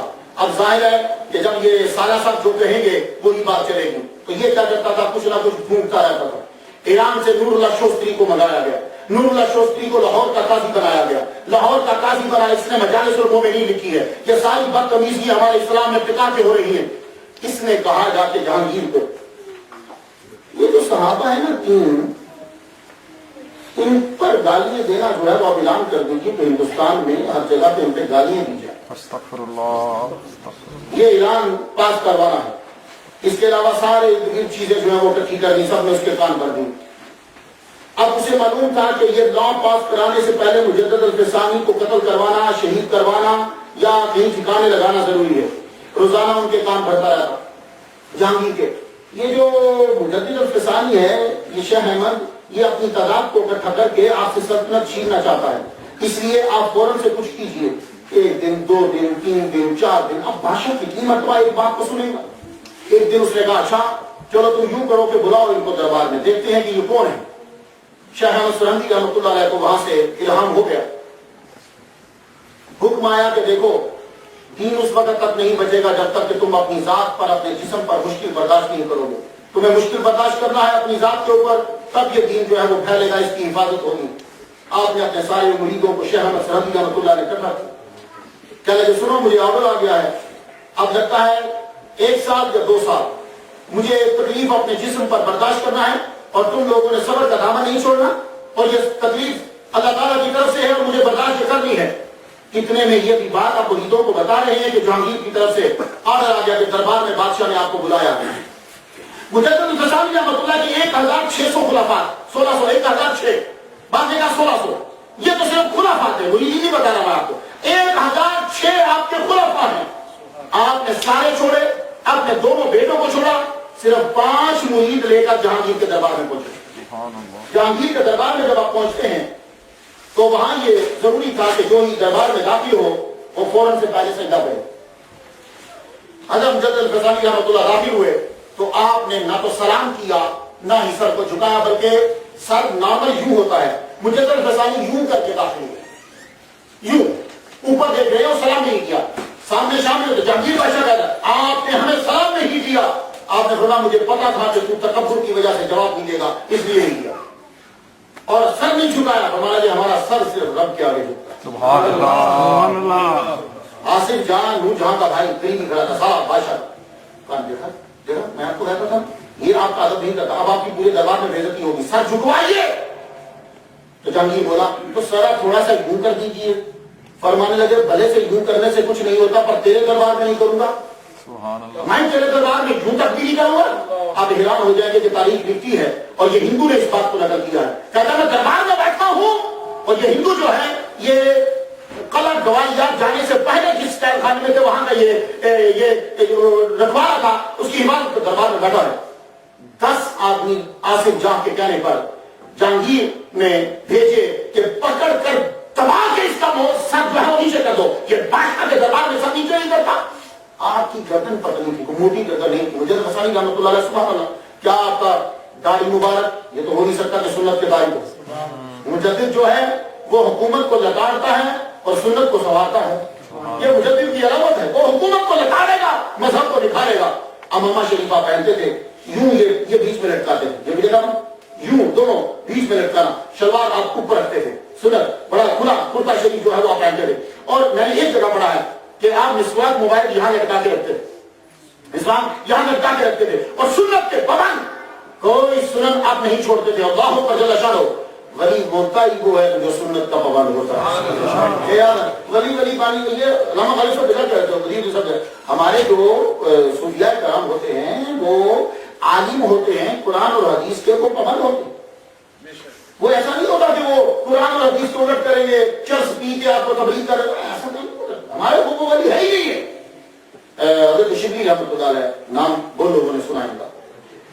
حضرت شبلی رحمۃ اللہ علیہ جو ہے جو بڑے ٹاپ کے تھے, حضرت ابو بکر شبلی نے بولا جاتا ہے. نام ان کا تو جعفر بن یونس ہے, نام ان کا جعفر بن یونس ہے. بہت بڑے حاکم رہے, ان کے ابا ان کے چاچا جو خود بہت بڑے ٹاپ کے امیر ولی اللہ ہیں, یا جو قریب برابا ہیں, یہ نہامت کے حاکم تھے. حضرت شبلی رحمۃ اللہ علیہ, نام ان کا جعفر بن یونس ہے. شبلی کہتے ہیں شیر کا بچہ. تو شبلی جو ہے جنید بغدادی رحمۃ اللہ علیہ کے پاس آئے. آپ کو بتائیں کہ پیر کو پتا ہوتا ہے اس مرید کی, اور استاد کو نہیں پتا ہوتا ہے شیر کی تربیت کیسے کرنی ہے. حضرت شبلی اتنے بڑے حاکم ہونے کے باوجود, خیر نساج رحمۃ اللہ علیہ کے سفارش کے باوجود, سری سکی سیگمی تعلقات خیر نساج ان کے مرید پیر بھائی نے بھیجا ہے, لیکن پھر بھی دھیان نہیں چھوڑ دی. ایک پورا مہینہ گزر گیا. 1 مہینے کے بعد حضرت شبلی رحمۃ اللہ علیہ جانے لگے. ابھی نیا نیا داخل ہوئے تھے تصوف میں, نئی حکومت چھوڑی تھی, برابر ایسے حکومت میں مجھے روکنی نہیں کرنی. ابھی وہ چیز تھی بیچ میں کہ میں نہامت کا حاکم رہا ہوں. یہ حضرت جنید بغدادی پوچھتے ہیں, ہاں کہاں جا رہے ہو, پتا تو کہ کون ہے میرے خاندان, کہاں جا رہے ہو. پورا مہینہ حضور گزر گیا, کوئی کرامت ہی نظر نہیں آئی. یہ حضرت شبلی کہہ رہے ہیں کوئی کرامت ہی نظر نہیں آئی. فرمانے لگے اس پورے مہینے میں ہمیں تم نے کوئی ایسا کام دیکھا کہ نبی نے کیا ہو اور ہم نے نہ کیا ہو. اتنی بات کر کے نکال دیا, شبلی کو دربار سے نکال دیا. اب یہاں ادا دیکھنا, جملہ پورا ہو گیا جو سنا دے, ادا سنانی. شبلی رحمۃ اللہ علیہ 1 ماہ کے بعد پھر جنگل میں پھرتے پھرتے آ گئے. السلام علیکم. جنید بغدادی رحمۃ اللہ نے وعلیکم السلام تو کیا دیا, ہاتھ پکڑ کے منہ مار دیا. کیوں؟ یہ تربیت ہے, یہ سمجھ نہیں آئے گی, یہ پیری سمجھے گا کہ یہ وہ ایسا کیوں کرے. وہ پھر چلے گئے واپس. حضرت شبلی مہینے کے بعد پھر آ گئے, السلام علیکم. وعلیکم السلام.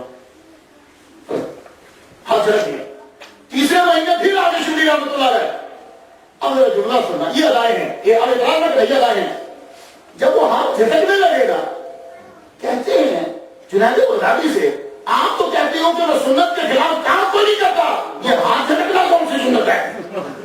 یہ ہاتھ جھٹکنا بہت آئے ہے. کیا مسکراہٹ آئی ہے جنید بغدادی رحمۃ اللہ پہ. آپ نے سینے سے لگا, فرمانے لگے میں تیرے دل سے وہ حاکمیت کا جراثیم ختم کرنا چاہتا تھا کہ وہ تیرے ذہن میں حاکمیت کا جراثیم نہ رہے, ورنہ ہم جانتے ہیں اللہ اکبر جل شانہ. تو بھائی یہ عالم, ان کی کیا چہرہ مبارک دربار میں داخل ہوئے.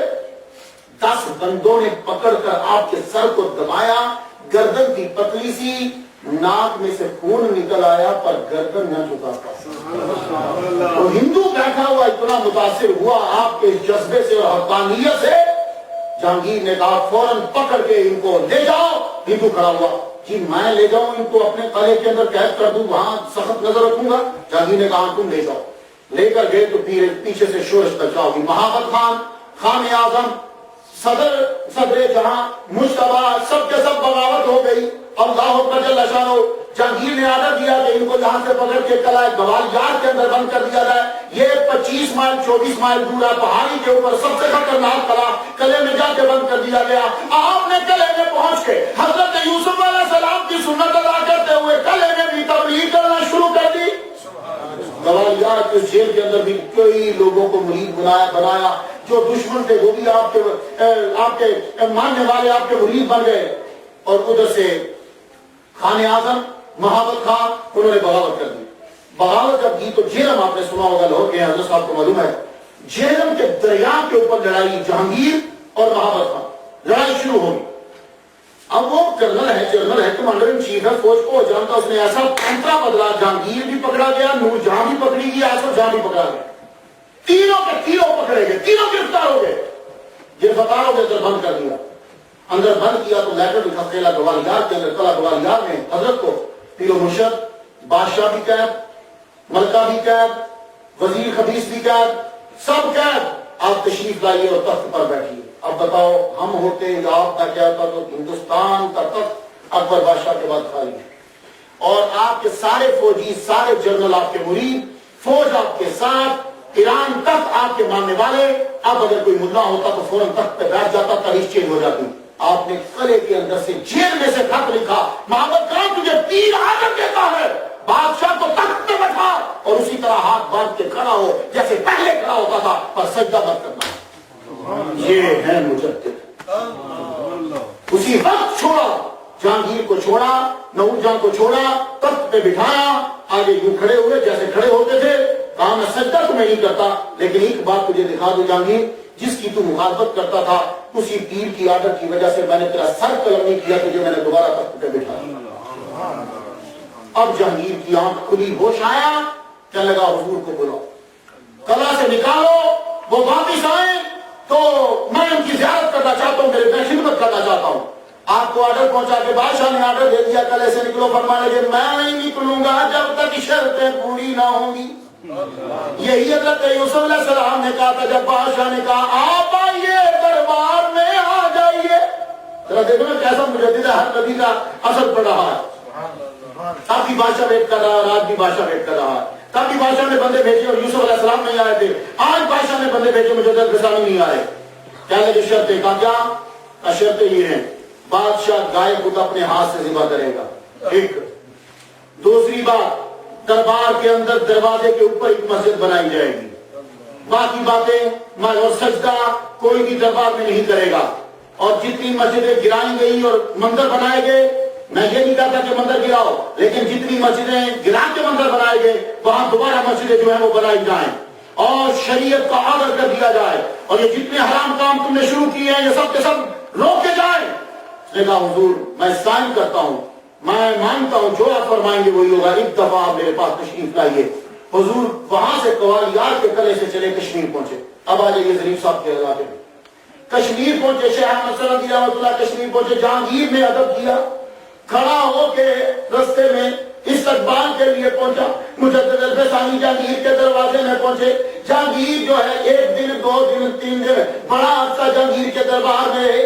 سب سے پہلے جہانگیر نے اپنے ہاتھ سے گائے کو ذبح کیا، گائے کو ذبح کیا، اس گائے کے گوشت کے کباب بنائے گئے، محفل سجی، بادشاہ بیٹھا ہے، مجدد الفسانی نے اللہ کا نام لے کے کباب جو ہے وہ گائے کے گوشت میں کھائے۔ اعلان ہو گیا گائے کا گوشت بادشاہ نے حرام نہیں کیا، سب لوگ کھایا کرو، اور گائے جو ہے اس کا گوشت ملے گا تم لوگوں کو۔ ابھی حال ہی میں حیدرآباد میں یہ بڑی گزری ہے، حیدرآباد انڈیا کی بات کر رہا ہوں، وہاں کسی نے بڑی، ابھی معلوم نہیں ہے سچویشن کا، وہ مجھے معلوم ہے، وہ گائے ذبح کر ڈالی مسلمانوں نے، ہندوؤں نے غصہ ہو گیا، لڑائی شروع ہوگی، کرفیو لگنے کا بھی اندیشہ تھا۔ لیکن میں کلپ دیکھ رہا ہوں کہ ہندوؤں نے کیا کیا، کسی مسلمان نے گائے ذبح کی تھی، اس کا سارا گوشت اٹھایا رکشے میں ڈالا، رکشے میں ڈال کے لے گیا تو گندے نالے میں پھینک رہا، تو وہ پورے کسی نے پتہ نہیں اپنے نہیں بھر کے ڈال دیے فیس بک پہ، گالی بھی دے رہا تھا مسلمانوں کو، اور گائے پکڑ کے گندے نالے میں پھینک رہا۔ تو اگلے بندے نے کہا اور ظالم تو اپنی ماں کی کتنی ادب کر رہا، یہ گائے اگر مسلمان کھا جاتا تو تب زیادہ ہوتا، تو ماں اٹھا کے گندے نالے میں پھینک رہا، یہ ماں کا ادب ہے؟ اور دیکھیے کتنی ماں کو کتنی ہے، وہ ماں اٹھا کے گندے نالے میں پھینک رہا، اور ساتھ مسلمانوں کو گالی دے رہا، گالی خود کو دے، اگر مسلمان کھا جاتا تو اچھی جگہ پہ ماں پہنچتی، اب تیری ماں گندے نالے میں گر گئی۔ اسی لیے کہتے ہیں شرک انسان کی مت مار دیتا ہے۔ یہی وجہ ہے شاید ہندو رام اور ہنومان کا منظر کٹھا نہیں بناتے، ورنہ مسئلہ بن جائے ہنومان کا لگا بنا دیتے ہیں، اور اگر کسی جگہ کٹھا بن گیا رام اور ہنومان کا منظر، اور کسی کی بیوی گم ہو گئی اور وہ گیا رام کے پاس بڑی بیوی مل جائے تو رام کہے گا وہ ہنومان کے پاس جا میری بیوی بھی اس نے لے ڈھونڈ کے دی تھی. خدا کا خوف کرو یار. اللہ بھلا کرے ان مجددوں کا, اللہ بھلا کرے ان لوگوں کا جنہوں نے شرک سے ہم لوگوں کو بچا لیا, شرک سے بچا لیا. اور چائنا والا اور نواب بنا. آپ کو پتا ہے چائنا زندہ باد. چائنا نے کہا انڈیا والوں تمہارا بھگوان 100 روپے کا تھا, میں تمہیں 5 روپے کا دوں گا. میرے سے 5 کا لو. لینا چھوٹی بات نہیں کرا. انڈیا کی اخباروں میں خبریں آ گئی, غریب کا ایک ہی ہنر تھا گلی محلے کا, وہ بھی چائنا نے چھین لیا. تو دیکھو جس کا بھگوان 5 روپے کا ہوگا وہ تمہیں 10 روپے کیسے دے گا. اگر کسی آدمی کا 100 روپیہ گم ہو گیا اور وہ بھگوان کے پاس جائے اور بھگوان خود ہو 5 روپے کا, اے بھگوان کرپا کرو میرے 100 روپیہ میرا گم ہو گیا, بھگوان کے دفعہ ہو جا, میں خود 5 کا ہوں, لے لوں گا. شرک انسان کی مت مار. اس لیے مشرک کا چہرہ دیکھو گے تو تم لوگوں کا روح اور جسم نفرت کرے گا کہ اسے اٹھ جاؤ, شرک سے بچ جاؤ. یہ شرک بہت بڑی بیماری ہے. میں پڑھ رہا تھا کہ ہم مسلمان کیوں ہوئے, اس کے اندر میں نے پڑھا ایک ہندو کی بیوی مسلمان ہو گئی. وہ جج تھا, اس کی بیوی مسلمان ہو گئی. تو پوچھا گیا کہ آپ مسلمان کیوں ہوئی ہیں. کہنے لگی میں راجستھان میں میرے خامد کی اپوائنٹمنٹ ہوئی, راجستھان میں میرے خامد جج لگے. وہاں چونکہ ہم جج تھے ہمارے پاس مسلمان عورتیں بھی آتی تھیں اور ہندو عورتیں بھی آتی تھیں. ہندو عورتیں بڑی بن سمجھ کے آتی تھیں, زیور پہننا, کپڑے اچھے, خوشبو لگانی میرے پاس بیٹھتی تھی. اور مسلمان عورتیں بیچاری غریب, راجستھان کے مسلمان کتنے امیر ہوں گے, چند اس دور کی بات کر رہا ہوں, تو وہ بڑی غریب عورتیں تھی. لیکن میں ایک چیز محسوس کرتی تھی, جب ہندو عورت میرے ساتھ بیٹھتی تھی نا تو ایک عجیب قسم کی بدبو آتی تھی. اور مسلمان عورتیں بیچاری آتی تھی تو حالانکہ پرانے کپڑے اور پسینے میں شراب سمٹائی ہوتی تھی, لیکن ان سے وہ بدبو نہیں آتی تھی. تو میں نے بڑی تحقیق کی تو پتا چلا یہ شرک کی بدبو ہے, جو یہ نہائی دھوئی ہوئی اور خوشبو والی عورتوں سے بھی وہ بدبو آ رہی ہے. تو مجدد فسانی نے اس چیز سے ختم کیا تھا. دیکھو اب نہ ہو بدلنا چاہو, یہ دربار سے ہٹاؤ یہ چیزیں. یہ کیا تم نے لگا ابو الفضل کا, آپ کو پتا ابو الفضل پہ کیسے مرا. ابو الفضل کی گردن کاٹ دی گئی, سر کاٹ کے لٹکا دیا گیا.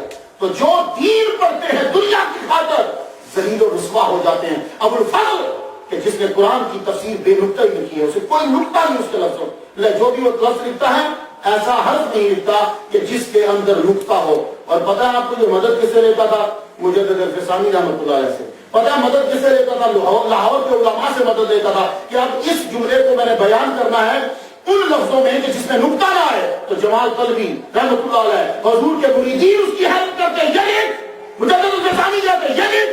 تو جہاں ابو الفضل کا علم بڑھ جاتا تھا مجدد الفسانی اس کی رہنمائی فرماتے تھے کہ میرے نبی کی تعریف ہے, چلو کوئی بات نہیں ہم تمہیں بتاتے ہیں. تو جہانگیر کے دربار مسجد بنی, سب سے پہلی جماعت کشمیر کی اس دربار کے مسجد کے اندر مجدد الفسانی رحمۃ اللہ علیہ نے کروائی.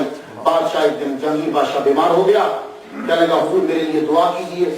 آپ نے فرمایا وضو کرتا ہوں, وضو تازہ کروں گا, لوٹا منگواؤ. اس نے لوٹا منگایا تو لوٹا سونے کا. آپ نے سونے کا لوٹا فرمان لگے, میری ساری تبلیغ اتنی کر کے پھر سونے کا لوٹا. او بھائی سونا حرام ہے. تو بادشاہ کی تعلیم دیکھو, کہنے لگا جی حرام کیا ہوتا ہے. یہ جہانگیر بادشاہ پوچھ رہا حرام کیا ہوتا ہے. تو جب بادشاہوں کو یہی نہ پتا ہو حرام کیا ہوتا ہے تو خاص حکمرانی کرے. جو تمہارے مدرسے کا پڑھا ہوا نہیں ہے وہ تم پہ حکمرانی کیسے کر سکے گا. جو جس کے پاس تمہاری تعلیم بھی نہیں ہے وہ تمہاری حکمرانی کس طریقے سے کر سکے گا. اپنے حاکم وہ بناؤ جو تمہارے مدرسے کا پڑھا ہو, حاکم اسے بناؤ جو تمہاری گلیوں میں چلتا ہو, حاکم اسے بناؤ کہ جو تمہارے معاملات کو جانتا ہو. اسے حرام کا نہیں پتا, لیکن نور جہاں پیچھے سے سمجھ گئی, اس نے فوراً بلوری یہ لوٹا جو ہے وہ پیش کیا پانی کا پردے کے پیچھے سے. آپ نے وضو فرمایا, وضو فرما کے آپ نے 2 نفل پڑھے. نفل پڑھنے کے بعد آپ نے بادشاہ کے لیے دعا کی تو فرمانے لگا میرا من چاہتا ہے کہ میں سرہند واپس جاؤں, تو ٹھیک ہو گیا انشاءاللہ. 1-2 دن کے بعد وہ ٹھیک ہوا. کہنے لگا حضور آپ مت جائیے, ذرا رک جائیے, میرا من چاہتا ہے کہ میں بھی سرہند آپ کے ساتھ چلوں. جہانگیر بادشاہ مجدد فسانی رحمۃ اللہ کے ساتھ سرہند آیا. سرہند پہنچا, آگے ساری آپ کو پتا بادشاہوں کا رہنا سہنا اور ہوتا ہے, فقیروں کا اور ہوتا ہے. وہ جب گزرا تو مکان سرہند کے ٹیڑے میڑے تھے, اس طرح کو بنا غریبوں کی آپ کو پتا جسے دل کیا بنا دیا. یہ کوئی امریکہ اور کے اندر تو نہیں ہے نا بھائی, یہاں یہ نہیں بن سکتا, یہاں یہ نہیں بن سکتا, اور جس کا جہاں دل کرے وہاں مکان بنا دیا. بادشاہ نے کہا گراؤ. مجدد فسانی رحمۃ اللہ شیخ احمد سندھی کے گھر میں جاتے ہوئے راستہ سیدھا نہیں ہے. ابھی 4 ہی مکان گرے تو کسی نے روتے ہوئے کہا حضور مکان ہمارے گر رہے. ہم نے کہا تمہارے مکان کیوں گرا رہا کوئی. کہا جی بادشاہ کا آرڈر ہے کہ مجدد کے گھر کو جو راستہ جاتا ہے وہ سیدھا نہیں ہے, بیچ میں مکان آ رہے ہیں. ہاں خود کے فرمانے لگے ہم اسی طرح ہی رہتے ہیں، ان غریبوں کے مکان یہی رہنے دو، انہیں مت جاؤ۔ اچھا حضور، اپنا ڈیرا لگایا، ڈیرا لگا کے وہاں رہا، کھانے اب کہا مجدد ثانی رحمۃ اللہ فرمایا بادشاہ اب تیرے باورچی کھانا نہیں پکائیں گے، تو کچھ نہیں کرے گا، اب جتنے دن تو رہے گا تیری ضیافت یہ اللہ کا فقیر کرے گا۔ مجدد ثانی رحمۃ اللہ علیہ کے باورچی نے کھانا پکایا، ایسے میٹھے اور ایسے کھانے پکائے، اب پتہ نہیں کون پکاتا تھا، تو کھانے پکا کے جب جہانگیر کے سامنے پیش کرے کھائے تو کہ حضور اس کی ریسیپی جو ہے وہ میرے ذرا باورچی کو بتا دیجیے۔ حضور دوسرے دن پھر کہا اس کی ریسیپی ذرا میرے باورچی کو بتا دیجیے گا، آپ اس کو نہ پڑھتے، فرمانے لگے اچھا جتنے دن ضیافت وہ رہنا چاہتا تھا رہا، اس کے بعد روانہ ہونے لگا، حضور آپ میرے ساتھ چلیں گے؟ آپ نے فرمایا تھوڑی دیر سوچا تو شاید الہام ہوا آپ کو کہ ابھی آپ کی زندگی کچھ باقی ہے، آپ چلیے۔ آپ کو یہ پتا چل گیا تھا اور الہام ہو چکا تھا کہ آپ صرف 63 سال زندہ رہیں گے اور یہ 62واں سال ہے، آپ چلے۔ 19 سال گزر چکے ہیں جہانگیر کے ساتھ رہتے ہوئے، 19 سال بادشاہ کے ساتھ رہ کے ہندوستان میں کتنا ہمارے دین کو بچایا، اور آج ہم ان کا نام کم جانتے ہیں، ہم ان کے بارے میں کم فاتحہ پڑھتے ہیں، اور اتنے بڑے عالم دین 20 سال تک جہانگیر کی فوج میں رہ کے فوج کی تربیت، جہانگیر کے ساتھ رہ کے جہانگیر کی تربیت۔ آپ کے فرمایا ٹھیک ہے چلتا ہوں میں تمہارے ساتھ، کچھ کام یاد آئے، گنگا کے کنارے پہ جا کے ڈیرا لگا لیا، پڑاؤ کیا بادشاہ نے گنگا پہ، آپ نے وضو فرمانا تھا تو گنگا کا پانی لا دیں گے، فرمانا کہ میں گنگا کے پانی سے وضو نہیں کروں گا، یہ مجدد ہے، اس کے ہر کام میں گنگا کے پانی سے وضو نہیں کروں گا، کیوں؟ کہا اس کی پوجا کرتے ہیں ہندو، اس کے اندر اسنان کرتے ہیں ہندو، اور آپ سن لیجیے جا کے تحقیق کر لیجیے، میں بڑی کتابوں میں پڑھا ہے، ہندو جب گنگا کے اوپر دنیا کا سب سے بڑا میلہ پانی پہ جو لگتا ہے وہ گنگا پہ لگتا ہے، پانی کے اوپر جو میلہ دنیا کا سب سے بڑا پانی کا میلہ لگتا ہے، اور کیسے لگتا ہے سنو، یہ سب سے پہلے جاتے ہیں اپنے پروہت کے پاس، وہ کیا کرتا ہے کہ گائے کا یورین ان کو دیتا ہے، اس سے یہ ہاتھ اور منہ دھوتے ہیں، اس کے بعد پھر چھلانگ لگاتے ہیں گنگا کے اندر کہ اب ہم پاک ہو گئے، یہ وجہ ہے اس کا۔ اسی لیے شاہ رب اللہ صاحب مطلب سے مجھے دعا کیجیے اللہ تعالیٰ سے کاملہ اجر عطا فرمائے۔ شاہ رب اللہ صاحب فرماتے تھے بھائی بڑے دھیان سے ہندو کی مٹھائی کھایا کرو، کیونکہ ان کے نزدیک گائے کا پیشاب بھی متبرک ہوتا ہے، کھوچا یہ بھی زمزم کی طرح سمجھ کے چھڑکتے ہو۔ بڑے لوگوں سے میں نے سنا کوئی ہندو مٹھائی بڑی زبردست بناتا ہے، اچھا دیکھ تیرے ٹیسٹ میں ڈیولپمنٹ تو نہیں ہو گئی تھی، تو خدا کا خوف کیا کرو اپنے مسلمانوں کے ہاتھ کی مٹھائی کھایا کرو۔ تو یہ شاید اللہ صاحب اللہ جو ہے ان پر رحمت میں کروڑوں ان کی زندگی جو ہے سال اور بڑے، کیونکہ ایسے لوگوں کی ہمیں ضرورت ہوتی ہے۔ اللہ جل شانہ مجدد ثانی نے فرمایا میں گنگا کے پانی سے وضو نہیں کروں گا، کہا حضور پھر کیا کریں؟ فرمانے لگے جاؤ کہیں اور سے میرے لیے پانی ڈھونڈ کر، 9 مائل دور بندہ جاتا تھا، وہاں ایک کنواں تھا، وہاں سے پانی لے کر آتا، مجدد ثانی اس پانی سے وضو فرماتے، پھر نماز جو ہے وہ ادا کرتے۔ اس کے بعد جب بادشاہ اپنی جگہ پہ پہنچ گیا، آپ نے فرمایا مجھے اجازت دیجیے، میں چاہتا ہوں خواجہ میری چشتی رحمۃ اللہ علیہ کے دربار پہ حاضری دے دوں۔ آپ وہاں پہنچے، آپ نے مراقبہ کیا، علامہ غالب صاحب سے ہم نے سماعت کیا کہ وہ کشف آپ کا بڑا آپ کو معلوم ہو جاتا تھا کہ زمین پہ کیا ہے۔ ایک دفعہ آپ جنوب مشرق کی جانب زور کی نماز ادا کرنے کے بعد آپ گئے، سب سے پہلے ہندوستان کے اندر اگر ندیوں کے بارے میں کسی نے اطلاع دیا تو مجدد ثانی، ادروائز جمہور علماء کا یہ خیال تھا پہلے کہ ہندوستان میں کوئی ندی نہیں آیا، لیکن آپ نے فرمایا کہ 3 رسول آئے ہیں اور 40 جو ہیں 3 نبی آئے ہیں، یہ مجدد ثانی کی ایک روایت ہے، اور ایک روایت یہ ہے کہ 4 ٹوٹل آئے، یہ ایک روایت یہ۔ تو 3 رسول جو ہیں وہ انڈیا میں آئے، اور آئے بھی کہاں؟ سرہند میں آئے، یہ وجہ رکھیے سرہند میں ان کی قبریں ہیں، اور آپ نے ٹیلے پہ چڑھ کے زور کی نماز کے بعد جب مراقبہ کیا تو مجدد ثانی فرمانے لگے کہ مجھے معلوم پڑا ہے کہ 3 رسولوں کی قبریں ہیں یہاں۔ یہ مجدد ثانی رحمۃ اللہ علیہ نے بتایا، تو اس کا مطلب یہ ہوا کہ انڈیا جو ہے، ہندوستان جو ہے بڑی متبرک زمین ہے کہ ہمارے ابا آدم بھی ادھر ہی آئے ہوتا ہے، انشاءاللہ موقع ملا تو وہاں جائیں گے۔ اسی لیے سب سے بہترین مسالے جو ہیں وہ انڈیا کے ہیں پوری دنیا میں، یہ جو زیادہ تر لوگ مسلمان ہیں انڈیا سائڈ کے، یہ دریاؤں کے کنارے اور اس کے، یہ وہ عربی یہاں سے مسالے لینے آتے تھے، یہاں وہ کپڑا بیچتے تھے، یہاں سے مسالے، الائچی، یہاں کی کالی مرچ، یہاں کی لونگ، ایسا جو ذائقہ پوری دنیا میں نہیں ہے، جو مسالے بھی کہیں نہیں ہے، یہ مسالے صدقہ ہے آدم کا۔ جب آدم علیہ السلام جنت سے آئے تو ان کے یہاں وہ پتا تھا، اس جنت کے پتے کی خوشبو کی وجہ سے رب نے آپ کو اتنے مسالے ادا کر دیے۔ سبحان اللہ۔ یہ نبیوں کی چیزیں ہوتی ہیں مس کی ہوئی، اور مختلف جگہوں کی جن سے برکت حاصل ہوتی ہے. تو آپ نے یہ اطلاع دی تو آپ جب خواجہ صاحب کے دربار پہ پہنچے, خواجہ کے در پر بڑے بڑوں نے حاضری کی. ہر ایک کے لیے ضروری رہا کہ خواجہ کے در پہ حاضری دے. وہ فلم کا بادشاہ تھا, دنیا کا بادشاہ تھا, علم کا بادشاہ تھا, روحانیت کا بادشاہ تھا, وہ جو بھی تھا اسے ایک مرتبہ ضرور اس در پر حاضری دینا پڑی ہے کہ دیکھو اصل بادشاہ یہ لوگ ہوتے ہیں. یہی وجہ ہے کہ ایک انگریز نے انگلینڈ میں جا کے کہا, جب لوگوں نے پوچھا کہ بتاؤ تم نے انڈیا میں کیا دیکھا, توقع تھی کہ لال قلعے کا ذکر ہوگا, توقع تھی کہ شاید حرم منار کا ذکر ہوگا, توقع تھی کہ شاید تاج محل کا ذکر ہوگا. کہنے لگا انڈیا میں نے ایک چیز دیکھی, ایک قبر میں لیٹا ہوا سب زندوں پہ حکومت کر رہا ہے. ایک قبر میں لیٹا ہوا سب زندوں پہ حکومت کر رہا ہے. اور اورنگزیب اس کو بھی مجدد کہا گیا. بات سنو, مجدد جو ہوتا ہے یہ مجدد ضروری نہیں کہ ایک سینچری میں ایک ہی ہو. ابھی .net سے جو لسٹ جاری ہوئی ہے, کسی سینچری میں 6 مجدد ہیں اور کسی سینچری میں 3 مجدد ہیں, کسی سینچری میں 2 مجدد ہیں, کسی سینچری میں 4 مجدد ہیں, کسی سینچری میں 5 مجدد ہیں. اور جس دور میں اعلیٰ حضرت عظیم البرکت شاہ رضا بریلوی رحمۃ اللہ مجدد ہوئے, اعلیٰ حضرت کے .com سے یہ لسٹ نشر ہوئی کہ اس دور میں 3 مجدد تھے. دوسرا مجدد جسے تسلیم کیا گیا وہ یوسف نبہانی رحمۃ اللہ علیہ. یہ میری لسٹ نہیں ہے, یہ اعلیٰ حضرت کے ویب سائٹ سے جاری ہوئی. تو اس لیے پریشان نہ ہوا کریں. اگر کوئی آدمی, میں نے اپنی کتاب میں بسم اللہ الرحمن الرحیم, اس میں نے لکھا تھا امیر دعوت اسلامی مجدد مسلک اہل سنت. یہ سب سے پہلے میں نے لکھا, بڑی پرانی 80s کی بات ہے. تو بھائی ایک دور میں کتنے ہی مجدد ہیں. اللہ تعالیٰ کسی کو 1 کوالٹی دیتا ہے, کسی کو 2 دیتا ہے, کسی کو 3 دیتا ہے. لیکن مجدد الفسانی جب تشریف لائے تو تمام اقطاب اکٹھے ہو گئے. غوث پاک بھی تشریف لائے, سب کے سب تشریف لائے. ہر ایک نے یہ کہا کہ فیض ہم دیں گے. غوث پاک نے بھی کہا میں فیض دوں گا. ہر ایک نے کہا فیض ہم دیں گے. سلسلہ سہروردیہ, قادریہ, چشتیہ, نقشبندیہ سب اکٹھے ہو گئے. پھر میرے نبی نے آ کے فیصلہ کیا, کہا سنو ضرورت نہیں, کیونکہ ان سے جس کی طرف یہ ہوتے اس کا سلسلہ پوری دنیا میں پھیلتا.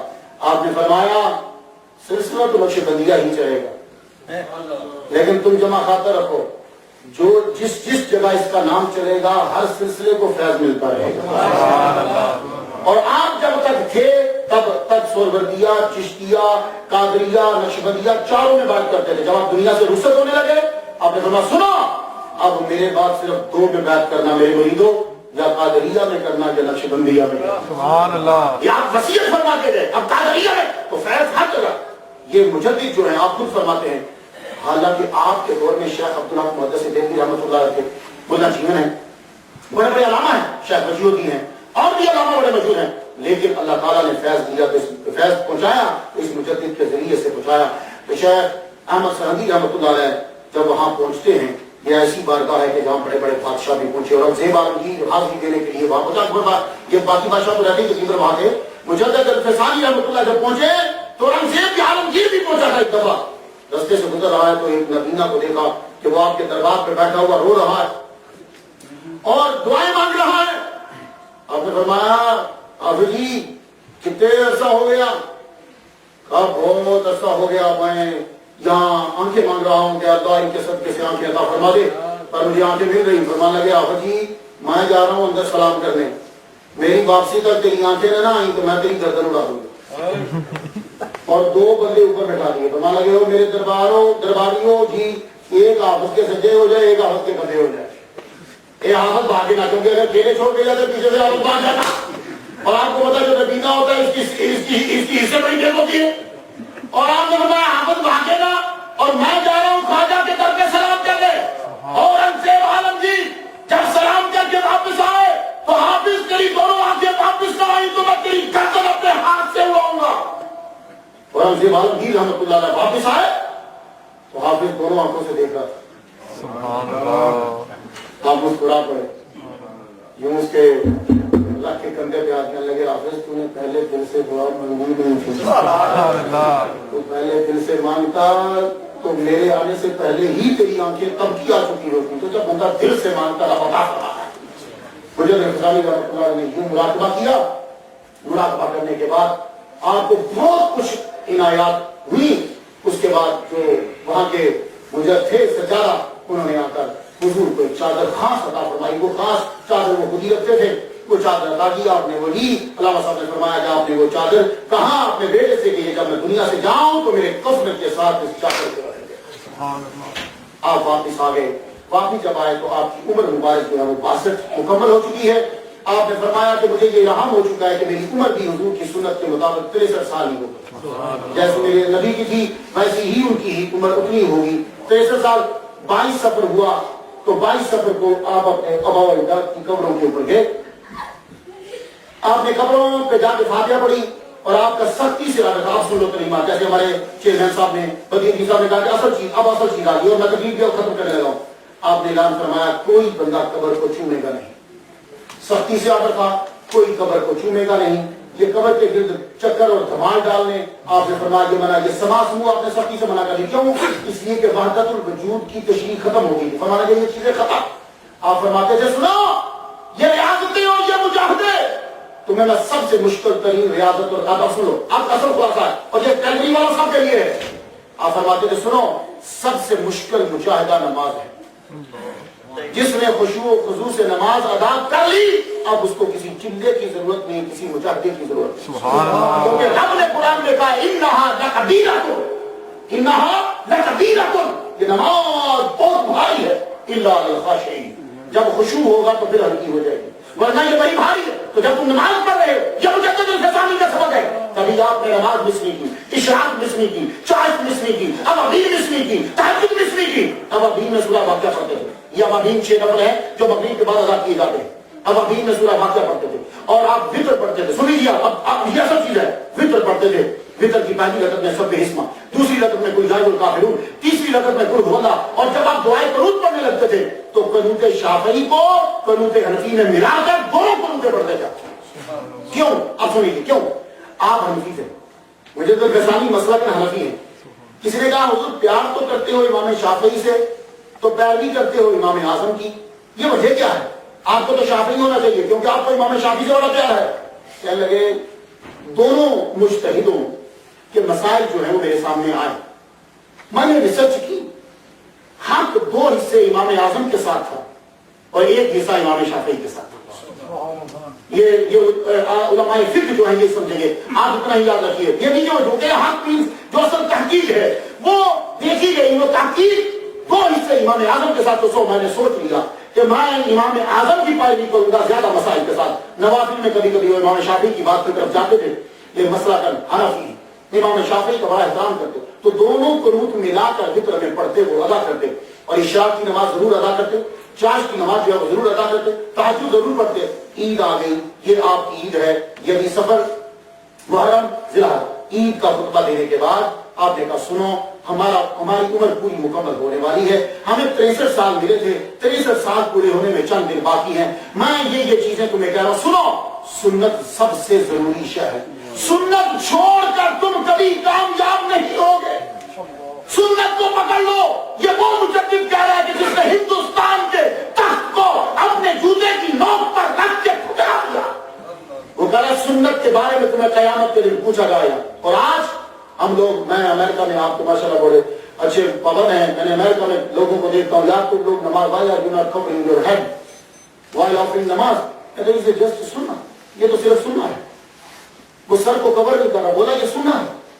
دیکھو آپ کو ٹوپی نہیں ملتی نہ پہنو، کوئی بات نہیں، آپ کو ٹوپی نہیں ملی، آپ کے سر میں کوئی پرابلم ہے نہیں پہنو، کوئی بات نہیں، لیکن حقیق کبھی نہ جانو۔ جو وجہ ایک ہے سنت پہ عمل نہیں کر رہے، ایک ہے سنت کو حقیق جان رہے۔ ایک آدمی کی داڑھی نہیں ہے یہ الگ بات ہے، ایک آدمی داڑھی کی توہین کر رہا ہے یہ الگ بات ہے، داڑھی نہیں رکھی یہ اور بات ہے، یہ نبی کے اوپر ہے، لیکن داڑھی کی توہین کی اب رب کے اوپر ہے۔ جواب یاد رکھنا، داڑھی نہیں رکھی یہ نبی پر ہے، داڑھی کی توہین کر دیا، مسئلہ نبی کی عدالت سے نکل گیا کیونکہ تم نے اس کے محبوب کی توہین کی ہے، اب یہ خدا کی عدالت میں پہنچ گیا۔ اور ایک بات دھیان کروں، یہ تم اکثر کہتے ہو السلام علیکم وعلیکم السلام، اگر اللہ سلام نہیں لگتا تو السلام علیکم، اچھا السلام علیکم وعلیکم السلام، سلام کرنا سنت ہے، جواب دینا واجب ہے، سلام کرنا سنت ہے، جواب دینا واجب ہے۔ یہ اکبر بادشاہ نے بدل دیا تھا اس کو بھی، اس کے دربار میں کیا ہوتا تھا، اللہ اکبر یہ سلام ہے، آگے سے دوسرا بولتا تھا جل جلالہ، کیا پکڑ بات جلدی آتا تھا، گڈ مارننگ گڈ ایوننگ یہ سارے بڑے اسلامی ہوتے تو السلام علیکم جو کہے یہ کہنا سنت اور وعلیکم السلام کہنا واجب. آپ پوچھو علامہ غالب صاحب سے, علامہ غالب صاحب واجب ضروری ہوتا ہے یا سنت؟ بولے اصول میں یہ لکھا ہے کہ واجب ضروری ہوتا ہے. درجے کے لحاظ سے نہیں بات کرا کہ ویسے طاقت کے لحاظ سے یہ کہ آدمی کو وہ ضروری کرنا چاہیے, کرنا تو اسے بھی چاہیے. اچھا پھر یہ بتا دیجیے کہ سنت کا ثواب کتنا ہے؟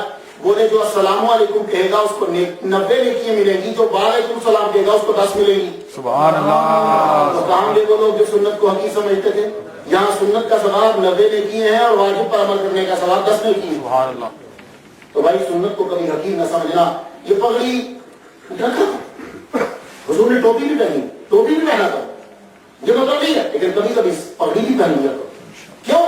جب تم جمعہ کے دن پگڑی پہن کر آتے ہو تو فرشتے جو دروازے پہ کھڑے ہوتے ہیں وہ یوں تمہیں سلوٹ کرتے ہیں. اس کا مطلب یہ نہیں ہے کہ جن لوگوں نے ٹوپی نہیں پہنی یا ننگے سر آئے, نہیں, یہ آپ کو فضیلت بتایا. جب کبھی موقع ملے اپنے نبی کی سنت کو بھی پورا کر لو. ہر ایک کی آرزو ہوتی تھی کہ نبی کی سنت کو جو ہے وہ پورا کیا جائے. جتنی سنن ہیں اللہ پر جل شانہ 22 23 آپ نے لوگوں کو اکٹھا کیا, آخری دن آ گیا 27 یا 28. علامہ صاحب نے جو ریسرچ کی ہے وہ 28 کی ہے اور 29 کو ان کی وفات. میری جو ریسرچ کی وہ 27 کی ہے, 28 کو ان کی وفات. آپ نے دنیا سے رخصت ہونے سے پہلے کا دن جو ہے نماز جمعہ بھی آپ نے پڑھایا. نماز جمعہ میں آپ نے تقریر کی, تقریر کرنے کے بعد آپ کا تشریف لائے. رات جو ہے وہ گزر گئی, تہجد کی نماز آپ نے ادا کی ہے. تہجد کی نماز ادا کرنے کے بعد آپ جو ہے اشراق کی نماز بھی کہتے ہیں کہ اشاروں سے آپ نے ادا کی. اس کے بعد آپ یوں جو ہے وہ لیٹ گئے اور لیٹے مجدد غزالی رحمۃ اللہ علیہ نے یوں ہاتھ رکھا, یہ والا کان کے نیچے یوں رکھا اور قبلے کی جانب منہ کر کے آپ لیٹے اور ایک دم سے روح کف سے انسری سے پرواز کرنے لگی. 2 مرتبہ آپ کے منہ مبارک سے نکلا اللہ اللہ, یہ اللہ کہا. روح اللہ تعالیٰ نے واپس لے لی اور آپ کو وہی سرہم شریف میں جیسے آپ نے کہا تھا وہاں آپ کو دفنا دیا گیا. اور آج پوری رحمتیں ان پر وہاں نازل ہوتی. پھر جہانگیر کو پتا چلا, جہانگیر کو معلوم ہوا کہ شاہ احمد سرہندی دنیا سے چلے گئے. وہ وہاں سے چلا دارالحکومت سے چل کے سرہند آیا. آپ کی قبر پہ کھڑا ہو کے اتنا رویا وہ کہ لوگ حیران ہو گئے کہ شاید یہ اپنے باپ کے مرنے پہ بھی اتنا نہیں رویا ہوگا جتنا شاہ احمد سرہندی رحمۃ اللہ علیہ کے جانے پہ یہ رویا. واقعی ہی رونا چاہیے, اس لیے کہ جب ایک عالم دنیا سے چلا جاتا ہے تو پورا عالم مر جاتا ہے, پورا عالم مر جاتا ہے. مجدد غزالی رحمۃ اللہ علیہ کی کلمات سید ولی الدین صاحب نے آپ کو مکتوبات کی شکل میں دکھائی ہیں. آپ کی وہ کلمات آج بھی موجود ہیں.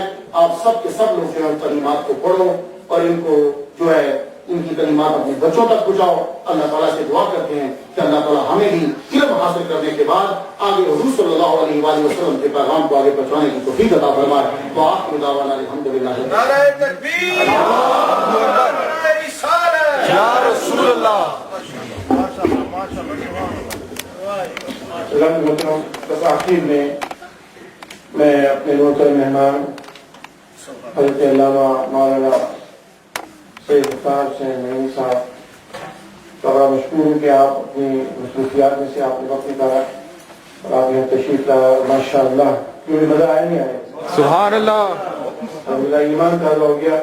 اللہ تبارک و تعالیٰ علامہ صاحب کی عمر میں, وقار میں, صحت میں, رزق میں, علم میں برکت عطا فرمائے. انشاءاللہ کل ہمارا پروگرام ایڈمنٹن میں ہے تو انشاءاللہ صبح ہم نے 8:30 بجے کے قریب نکلنا ہے. وہاں پر ظہر کے بعد پروگرام ہے اور انشاءاللہ وہیں سے شام کو واپس آ جائیں گے اور پھر علامہ صاحب ہیں وہ انشاءاللہ رات کی پروگرام میں جانے گے, اپنی قسط میں جانے جائیں گے. حضرات محترم, بس آخر میں ایک بات میں آپ یہ بھی عرض کروں کہ آپ یہ جو آپ نے ساری باتیں سنی ہیں کو یاد رکھیں اور بتائیے کہ یہ ہمارا الحمدللہ اہل سنت والجماعت کے بزرگوں میں دور ہوئی جو نبی علیہ السلام کے بارے میں کیا عقائد رکھتے رہے, بزرگان دین کے بارے میں کیا عقائد رکھتے رہے اور معاملات میں ان کے کیا حالات تھے. ان چیزوں کو بتائیے کیونکہ لوگوں کو بلا وجہ بہم ہو گیا ہے یا غلط فہمیاں ہو گئی ہیں. تو اللہ تبارک و تعالیٰ علامہ صاحب کے صحت میں اور آپ کو بہت برکت عطا فرمائے. آخر میں علامہ صاحب